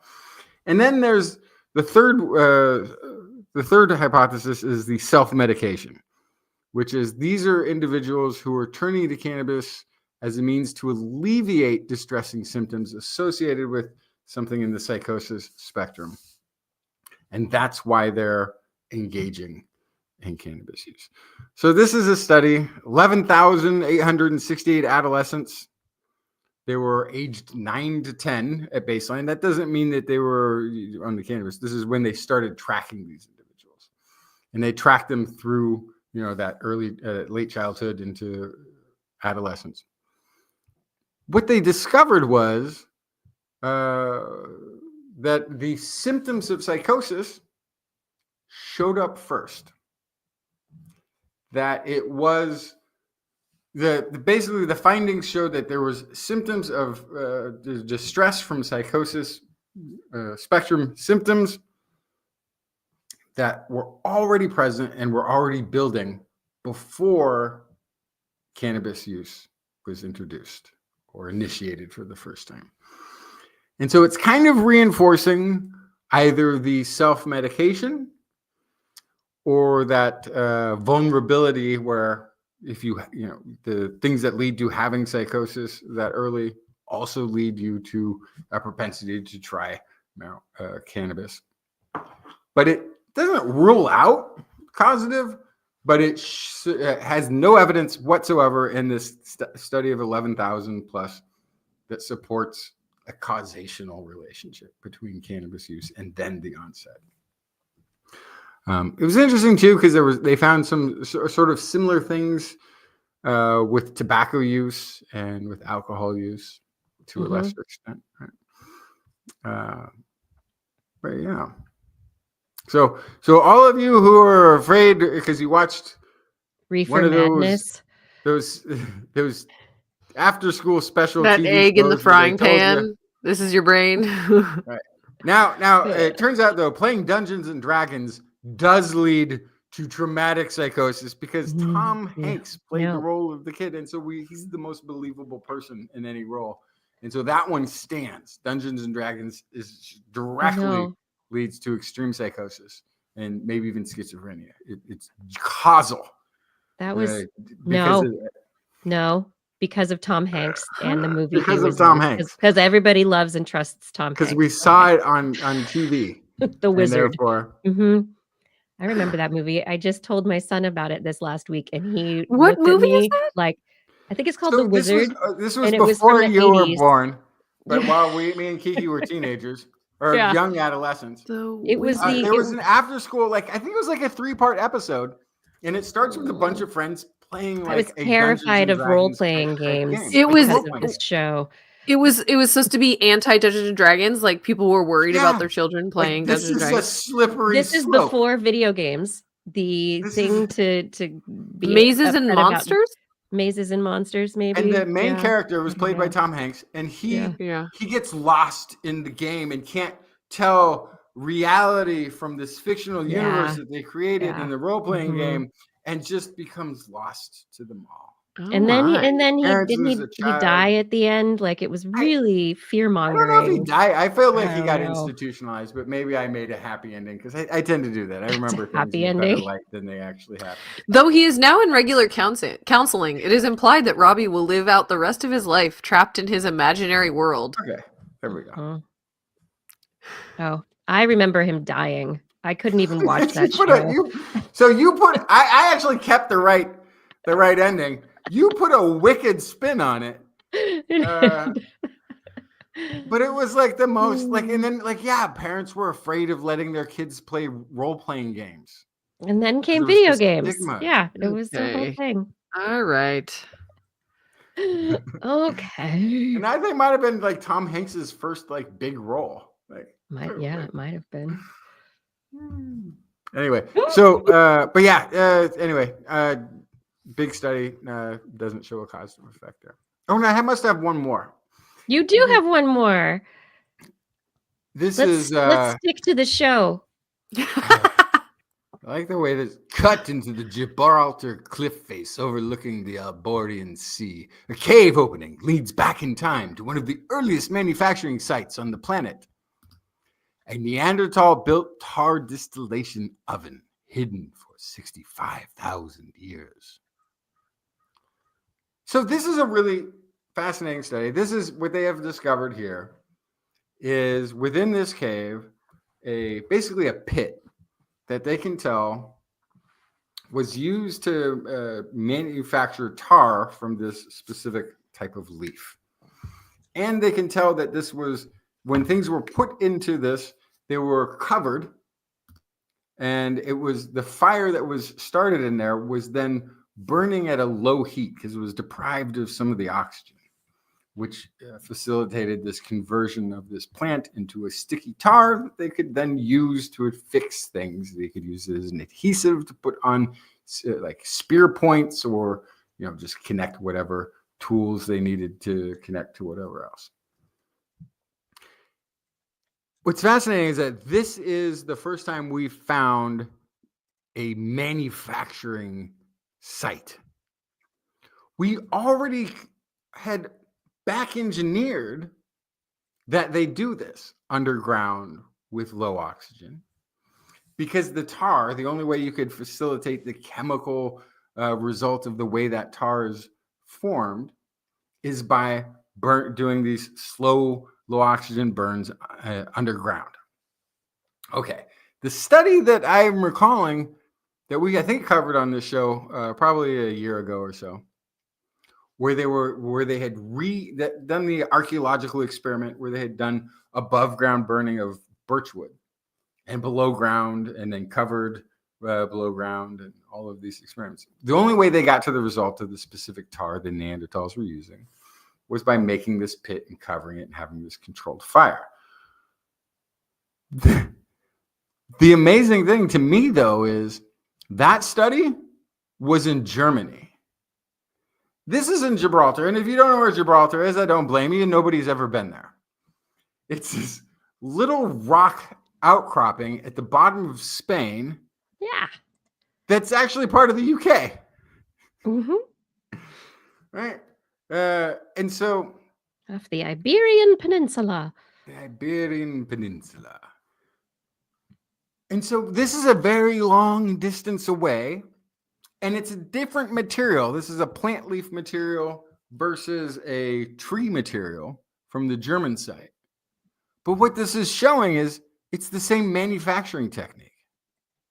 It's the same covered low oxygen burn method that's being used. To me, that's extremely fascinating because that tells you that this is knowledge that is captured, that is transmittable, that is maintained for a complex manufacturing process that is creating a synthetic material. The world's first synthetic material is this adhesive tar that has to be, specifically modified with applied heat under a specific condition. So, yeah, I find this very fascinating. So was this then likely to have been spread from population to population by nomadic Neanderthals? Was this Germany to Gibraltar? That is, it's all within the range of the Neanderthals moving around, but so we assume yeah. so is moving this learned around. and taught and shared? Yeah. So here's the thing: we assume moving around. Yeah. We don't know how moving aroundy they were. Right? We know that they lived in pretty small groups. At least that's what our current understanding is. But if this cave with this pit, we haven't seen a lot of these elsewhere. So a lot of the technique could just be digging a hole in the ground and doing it. I think we're going to be looking for this a little bit more closely going forward for something similar to this. Mm-hmm. But they could be here making adhesive for southern Iberia. Okay, this might be this is the manufacturing plant. We collect leaves. Yeah, it might not be as widespread knowledge, right? This might be hey, let's collect a bunch of these leaves this season, and then we'll take them down to that cave in Gibraltar. And this cave is directly overlooking the sea. But back in Neanderthal days, 65,000-ish years ago at this site, it would have been actually a decent distance from the sea. Right? It would have been a different environment than it is now. But you can imagine if you've got a really nice big fire pit set up in this controlled environment in this cave, if there are nomadic Neanderthals, if there are other places that may not have cave sites like this, or the knowledge, they might bring them leaves and then trade them for other things to get that sticky tar that they need. We don't know how complex the society was. We are constantly having to update it and realize that there's much more cognitive ability, that there's much more abstract thinking going on with these groups, that they aren't, it's the point of talking about Neanderthals and always having to dismiss the characterization that we've made of them is at this point so ridiculous even. That now we really need to start trying to understand how complex of a society it was. So when I see this manufacturing site as a kind of perhaps unique location that may have been part of a bigger network in the region at the time. Yeah. It's so interesting because humans populate the earth so densely now. It's just really interesting, though, to try and consider, the much smaller numbers of individuals that were spread across Eurasia. That we know of. That we know of, right? But it was not, we're not talking billion people Neanderthal population. No. We're talking tens of thousands, hundreds of thousands tops. But we also don't. Consequently, we don't have a whole lot of evidence of them going to war with each other. No, right? So they may have had a tendency of just you know what, the other Neanderthals moved into the cave next door. I think we're going to move 2 caves down. We're just going to keep a little distance. We can keep, there was But this plenty of this earth to site, go around at that time. if you think of all of the things you would need to do on a day-to-day basis to survive in the Neanderthal world, It's good to spending have a lot help. of time manufacturing adhesive is a pretty specialized task. Yeah, And so you then start to imagine that that could be a role that somebody did, that they didn't go hunting, maybe, right? right. Like they maybe didn't forage. Maybe Mm. they made adhesive. And somebody Maybe else, not. maybe they only fished. And maybe this other group over here, maybe they only did the foraging or the hunting, or maybe did them Yeah. together. Right? And then brought everything together and shared with each other these things. Yeah. Bringing everybody together and sharing the things Always good. together. Oh, that is a nice segue into our end of show stories related to Thanksgiving. But before we jump right in there, I'm going to tell one quick story about about the brain and reproduction and female fertility. Specifically, not humans. We're going to be talking about little rodents in this particular study. Researchers just published in Neuron an open access paper on a hypothalamic node for the cyclical control of female sexual rejection. So this isn't when the ladies get rejected. This is when the ladies reject the men. And typically, when we talk about reproduction and sexual attraction for mates, that's all that we talk about. We talk about the attraction part. But the rejection is much more common.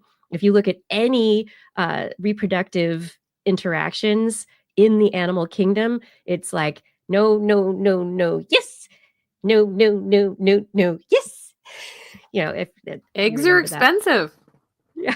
Eggs are expensive, right? Females are the choosy sex. And it's not just choosing, it's mostly rejecting. So it's, what is it in the brain that's leading to rejection? What is is there a signal that says no, no, no, no before saying yes? And so in this particular study, these researchers, they looked at an area that is called the ventromedial hypothalamus, which is a very old region of the brain, and it controls social and sexual behavior across lots of mammalian species, including humans. However, this is not a human-based study, once again. Um, and they know that there's a part of it, the anterior, which is the forward anterior portion of this ventromedial hypothalamus, hasn't really been investigated a lot, specifically with cells that are responsive to progesterone. Progesterone is one of the hormones in the sexual cycle that fluctuates and kind of usually is opposing the impacts of estrogen. So they decided to take a look at these particular cells in the anterior ventromedial hypothalamus, and they found that through these very advanced techniques, fiber photometry, which is able to actually track real-time brain activity through calcium signaling of the neurons, they found that progesterone-sensitive neurons in this area of the brain, in both receptive and non-receptive female mice, were active during interactions with males. These anterior neurons were highly active in non-receptive females, correlating with defensive actions like kicking and boxing, and were far less active in the receptive females, the ones that were saying yes all the time. So the progesterone responsive neurons get activated. They're sensitive to progesterone. They get activated by progesterone that's flowing around, and they are the rejection gatekeepers, say the researchers. First author Basma Hussein, says when a female is outside her fertile window, these neurons become highly active, prompting rejection. During fertility, activity decreases and allows mating to occur. And they were actually able to turn these neurons on during, and so use like modification of the cells to turn them on and off at like the opposite stages. So females that were in their fertile phase that normally have low progesterone, they turned on these progesterone sensitive cells, and suddenly once receptive females were like, no, no, no, no, no, no, no, no, no, no, no, no, no. And then they turned off the sensitive cells, and the females once again said, yes, yes, yes, yes. Which I fear was the whole point of the study. So this is interesting though, because I will say a lot of the conversations around female hormones and the fertile phase is talked about from the male perspective of saying like the males know when the female is in their fertile phase. The males can smell it. The males do the Fleming response. They will Right, male, lick male. urine and test and see, right? We are talking about the mice, right? We're talking about mammals in general. I was thinking about like giraffes, lions, right? Like a lot of animals do this, but you that is the perspective given is the males figure out when the female It's been a long time since I've been on the dating scene. I just heat. wanted to make sure I wasn't. So I think this is an interesting change of perspective that instead of putting the agency on the male animal of knowing when the female is in heat, in this case, the female is choosing to mate or not based on her hormones and whether she is in the fertile phase, which is just a different frame from how it often gets talked about. So I think that's very interesting. It is, and I think that's one of the reasons I brought it. That this is a different way of looking at the whole system. And the bottom line of the study here is that what they were able to determine is that there seem to be two distinct populations of neurons. These progesterone sensitive neurons that control rejection, and then there's another group that control receptivity. And so together, hormones modulate those two dials, those two controls. And so instead of just having an on-off switch, yes, no, it can become much more nuanced because you can have more receptivity, but then maybe a little more rejection, or more on the rejection scale, but maybe a little bit of, so it's not just one or the other. There's more nuance to the mating behaviors, and also a way for the brain balancing what they say here. It's a more efficient and robust way for the brain to balance these behaviors, rejection, receptivity, ensuring mating occurs when conception is most likely while minimizing the risks and costs of mating, like exposure to predators or diseases. There's flexibility to the brain's regulation of sexual behavior. Sex isn't deterministic. And even during the receptive phase, a female might still reject males. So the ability to draw on both these sets of neurons may allow for more nuanced and dynamic behaviors.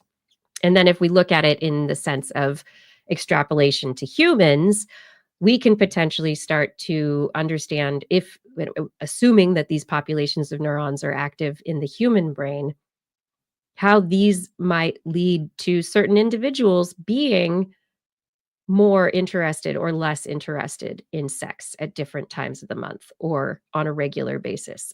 What are the neural mechanisms and internal states that drive these very, very social, complex social interactions? And we want to know about all this stuff because, thank goodness, it's TWIS giving, and people are going to be coming together and sharing about their lives and talking about all sorts of things. And hopefully there's a lot of gratitude and, thankfulness, because research suggests that gratitude and thankfulness, it's good for our well-being and also our connection, gets the oxytocin flowing for connecting to other individuals.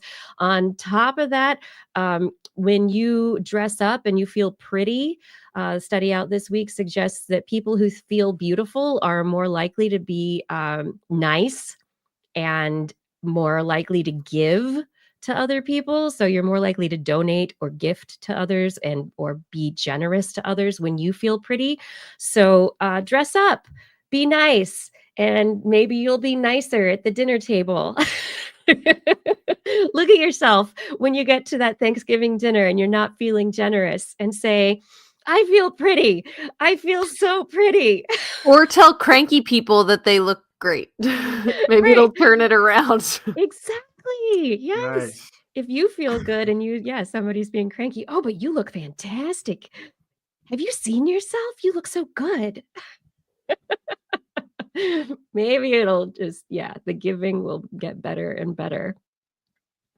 But what's going to be on our dinner tables this holiday season? In the United States, it is Thanksgiving tomorrow. We are recording our TWIS giving episode one day ahead of this annual holiday that is contested or contemptuous. Controversial for historical reasons. Only if you think genocide is like a bad reason to have a holiday. Yeah, sure.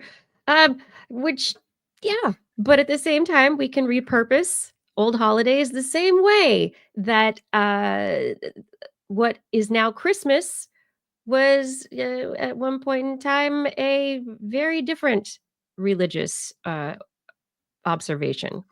So we can repurpose things. It's okay. It's always. I think it's. Correct me if I'm wrong. I think it's always been a pagan holiday. Pagan, yes, but Christmas is not this. Christmas is Christian, not pagan. Oh, come on! It was repurposed. Yeah, it's still a pagan holiday. All the things. Yeah. Look at it. Okay, fine. Let's teach children greed and indulge in overspending consumerism. Yeah, come on. See, marketing. It has repurposed so much in our lives. So we can appreciate our holiday with the understanding of its difficult origins, but also understand the time together and the experience of the gratitude and sharing can redefine it in new ways that we can make a positive holiday out of something that is historically very fraught. But anyway, there's a great article in Popular Science this week about the turkey, which is the bird of choice for, it's our national bird, right? Almost. Anyway. Benjamin Almost. And everyone else was like, why would you want this fat, bald-looking bird to be? And then they weren't always fat. Obviously. They used to. Why have you seen a wild turkey? Wild turkeys are scraggly, like not the ones in Davis. lanky. The ones in Davis are huge. They're huge. I don't know what they're eating, but they're well fed. They're free ranging throughout the town. Well, they probably escaped from a research facility, but we won't talk about that. They're not capuchin monkeys or rhesus macaques. They're just turkeys, so who cares? Anyway, where did the modern turkey come from? Well, yes, indeed, wild turkey may have been part of the historical meal. There is evidence that the first Thanksgiving in 1621 that we say was our very first thanks, or 1621, 100 religious pilgrims came to the New World, landed in southeastern Massachusetts, which was inhabited by the Wampanoag people. And though there were issues back and forth, this area had also been inhabited there by earlier pilgrims who were not quite as hard they weren't as much of a sticklers for the way that they thought about stuff. But the later pilgrims who came and had the Thanksgiving time, their whole thing was much more puritanical. But anyway, the Thanksgiving that they had, it was because they had been having contact for about 100 years. The Wampanoag had been in contact with Europeans since the 1500s. We talked about the peaches earlier along the southern coast. And here, earlier in about 20 or so years earlier, there were interactions with English Bartholomew Gosnold and Martin Pring, and from France, Samuel de Champlain. And the encounters that had happened historically were usually violent and had a lot of kidnapping. But then around this 1620 time, it was like, okay, we're new pilgrims. We're not doing great. We need some food. Our farming isn't doing fantastic. It was a bunch of zealots and city folk Yeah, who and then he moved really to an untamed country or a wild country or moved to nature for the right. first time. Didn't matter where in the world it was. Had no idea how to survive, and Yes. so the native population had to prevent them from starving. Is what things But there had been violence in the interactions prior to this. And so it took a long time to really kind of get things going. And when Plymouth Colony was founded, they formed an alliance, they had a peace treaty with the Wampanoag, where they provided the indigenous people with weaponry and guns, so military technology among things. And so the Wampanoag were able to defend themselves. And then additionally, they shared food and were able to protect and help the settlers, keep the settlers from dying. And so it was a military alliance, really. And historian Kathleen Duval at UNC Chapel Hill said that the fact that their friendship was a military alliance against the Narragansetts understandably usually isn't included in the kids' version of the Thanksgiving stories.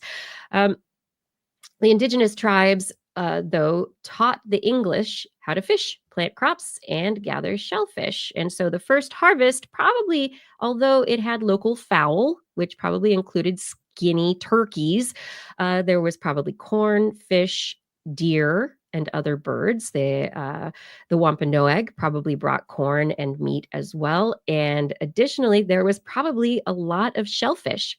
There was like. probably a lot of fruits of You the don't see sea. that in the traditional American No, Thanksgiving. no. Additionally, they didn't have a lot. These were early settlers. They didn't have a lot of the comforts of home. So there probably weren't pumpkin pies and those kinds of things. There were probably wild berries and greens from the colonist garden, and they probably didn't have a table, say historians.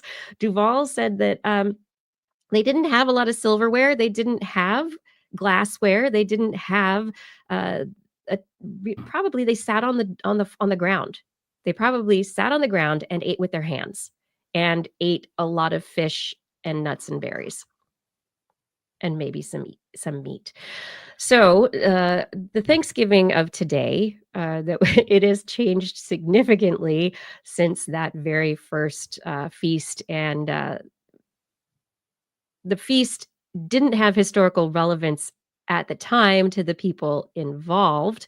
It wasn't necessarily a unique event because the English and the Native Americans regularly held ceremonies and feasts to celebrate the harvest.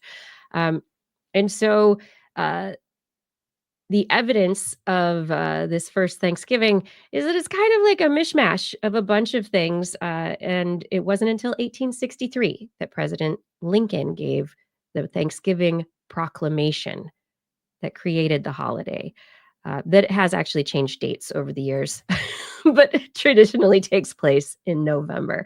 Um, so I think it's very important to understand the history of the Thanksgiving feast, the Thanksgiving gathering, the bits and pieces of nuanced information that can be combined uh, when we talk about this holiday and understand its true roots, and where it came from. I think, in the bottom of it, it is bringing people together and sharing. Um, whether that might be militarily or not. But yeah, the turkeys nowadays, the bird on your table is not going to be a skinny bird. Um, but yeah, it's not going to be a skinny bird. It'll be a very large bird. The birds nowadays, they do not allow them to be grown with growth hormones as was done in the past. And the Oh large no. bird of today, similar to what you were talking about earlier, Justin, with natural selection, the birds of today have been achieved through selection. So the big breast muscles that are really not great for flight, and the birds now they often can't fly, have problems standing up on their own, often actually are so unbalanced that they break their own bones. So the bird of today, even though it says it's organic, it's not going to have growth hormones or antibiotics, but it is not necessarily, it's definitely not natural. These birds have to be artificially inseminated. They are, their reproduction is not natural in any way because they're too big to be able to actually uh, do it themselves these days. And yeah, so your natural bird is probably not that natural, but it probably doesn't have growth hormones anymore because that's not allowed. I don't know. Do both. Yeah. Anyway, we have, I think, thankfully made it to the end of our news for this week. We have. Yeah. We lost Blair. She had to cut out. She had a hard out timeline. I didn't know that. I didn't see that she did. I missed it. I missed the words. Yeah. Oh, she's sending mom home. Yes. Okay. Blair says, gotta go. Please send everyone my best. I'm sorry I couldn't stay. Well, we did go long today, a 2-hour show, 2 hours, 5 minutes at this point in time, I believe. Thank you, Blair. It was so good to see you. I hope that you have a wonderful Thanksgiving feast and maybe sit on the floor and eat with your hands. Why not? That's what I hope everyone That's how I does. like to do it anyway. Yeah. All right, everybody. Thank you for listening. I hope that you really enjoyed the show. I do want to give shout outs to people involved in making sure this show happens on a regular basis. Thank you to Fada for all of your help with show notes and with social media. That wouldn't happen without you. It's amazing. Thank you for doing that. Identity 4, thank you for recording the show. And Rachel, thank you for editing the show. Also, thank you everybody who watched live today, everybody who's in the chat room hanging out with us at this TWIS giving episode, which is off schedule and a little bit different than usual.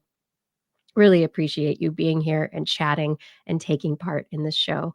And as usual, I also must thank our Patreon sponsors for helping us keep this going. Thank you to Eden Mundell, Alan Viola, Aaron Anathema, Arthur Kepler, Craig Potts, Mary Gertz, Teresa Smith, Richard Badge, Bob Coles, Kent Northcote, George Corris, Pierre Velazarb, John Ratnaswamy, Quist Rosiak, Begard Chefstad, Donathan Styles, aka Don Stylo, Ali Coffin, Reagan Shubrew, Sarah Forfar, Don Mundis, PIG, Stephen Albrown, Daryl Myshak, Andrew Swanson, Fredis 104, Sky Luke, Paul Ronovich, Kevin Reardon, Noodles, Jack, Brian Carrington, David E. Youngblood, Sean Clarence Lamb, John McKee, Greg Riley, Mark Hessenflow, Steve Leesman, aka Zima, Ken Hayes, Howard Tan, Christopher Rapp and Richard, Brendan Minish, Johnny Gridley, Remy Day, G. Burton Lattimore, Flying Out, Christopher Dreyer, Artyom, Greg Briggs, John Atwood, Rudy Garcia, Dave Wilkinson, Rodney Lewis, Paul, Philip Shane, Kurt Larson, Craig Landon, Sue Doster, Jason Olds, Dave Neighbor, Eric Knapp, Lon Makes, EO, Adam Mishkan, Kevin Parachan, Aaron Luthen, Bob Calder, Marjorie, Paul Disney, David Simmerly, Patrick Pecoraro, and Tony Steele.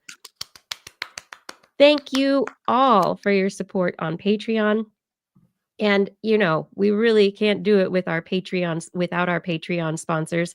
It's all of you out there who allow us to keep doing the show week in and week out. So if you want to help support this show, please head over to twist.org and click on that Patreon link. On next week's show, we will be back broadcasting Wednesday, 8 p.m. Pacific time, and then a second show 5 a.m. Thursday, Central European time. Same time. Oh, yeah. I was wondering why I never got invited to the other one. We will be broadcasting live from our Twitch, YouTube, and Facebook channels. And if you would like to listen to us as a podcast, just make sure to search for This Week in Science wherever podcasts are found. And if you enjoyed the show, get your friends and people at work, all sorts of people, friends and family over the holidays to subscribe as well. Want to listen to us as a... Oh, wait, we already did. For more information on anything you heard here today, show notes and links to stories will be available on our website, www.twist.org. You You can also sign up for a newsletter. We love your feedback. If there's a topic you would like us to cover or address, a suggestion for an interview, a haiku that comes to you in the night, please let us know on one of our social media accounts or send us an email if you can find it. Just be sure to put TWIS, TWIS, somewhere in the subject line. Otherwise, your email will be spam filtered into an 80s sitcom starring Tom Hanks that's going to give you some very unscientific information about the dangers of listening to science podcasts. And be forgotten by later generations, obviously. Yeah. We look forward to discussing the science with you again next week.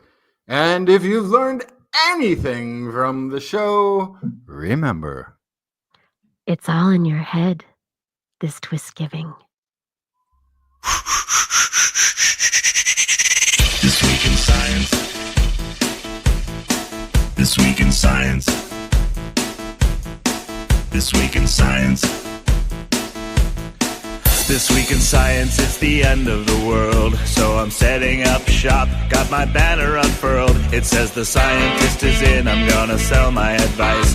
Show them how to stop the robots with a simple device. I'll reverse global warming with a wave of my hand. And all it'll cost you is a couple of grand. 'Cause this week's science is coming your way. So everybody listen to what I say. I use the scientific method for all that it's worth. And I'll broadcast my opinion all over the earth. 'Cause it's This Week in Science. This Week in Science. This Week in Science. Science. Science. This Week in Science. This Week in Science. This Week in Science. Science. Science. Science. Science. I've got one disclaimer and it shouldn't be news. there it was. The Whoa, obstacle show. was. Thank you, all live audience members, and then later unlive audience. All the people who watched. We want to thank all the dead people. I will be Yeah. setting this show up for rebroadcast at our normal showtime tonight. So if anybody That missed makes the sense. show, they'll be able to watch it later. But we've done it now. I'll probably be asleep. You better be. I hope that you get a good night's sleep. What time is it there right now? 10:30? 11:30? 10:30. Yeah, it's totally normal time here. I love doing this show at this hour. This is fantastic. Well, we'll see. Yeah. Maybe Blair can do like a Wednesday noontime show or something. Some other time. Yeah. That's pretty awesome. Yeah.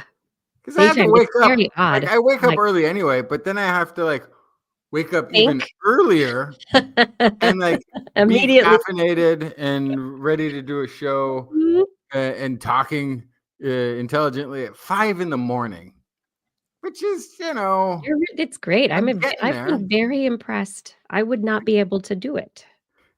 I don't know. Fada likes this 11 a.m. time. I know. I like the 11 a.m. time. I know we had a couple of people who said they were watching in Europe for the first time, like in England, they're watching because this was a great time for them to watch. Because who wants to get up that early? I know. I think Watch it's the our. podcast, I please. don't know, everybody. Let's talk about a daytime show. Can we talk about it at some point in the future? Let's Great. see what we can do. I think Blair likes to have evenings are hard for Blair too with the child. All and the the time is all the time is difficult when you have a very young child. That's absolutely true. Mhm. Yeah. There's not this is the easy time. No. Even the sleeping times, you're like, something's gonna happen.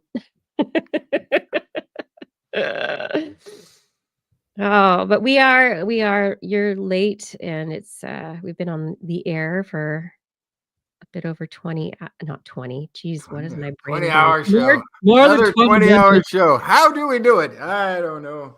Turks, Persistence. 9:30 in Ireland. It's great. Yeah. We'll get to the science news through attrition. That's how we'll do it. Okay. Well, in that case, maybe it's time to say, good day, Kiki. Good day, Kiki. Say good night, Justin. Good night, Justin. Good And night, good night, patrons. everyone. Good night, everybody out there. Good Good night, day, patrons. everyone. Thank you so much. Have a wonderful week if you are in America, United States of America. Have a wonderful Thanksgiving holiday. No matter where you are, spend some time giving thanks this week because it's always good to have a little gratitude for the science in our lives. I and the was unable people. to find a turkey. No. I don't Have a have pork. Have a pork loin. I don't know. Have everything's a game hen. Have a salad. it's a Go pick some berries and sit on the floor and eat them with your pork child. meatballs is probably the most likely. Okay, everybody, have a great week. Stay safe, stay healthy, stay curious, and stay lucky. Gotta stay lucky. Yeah, we'll see you next week. Normal time.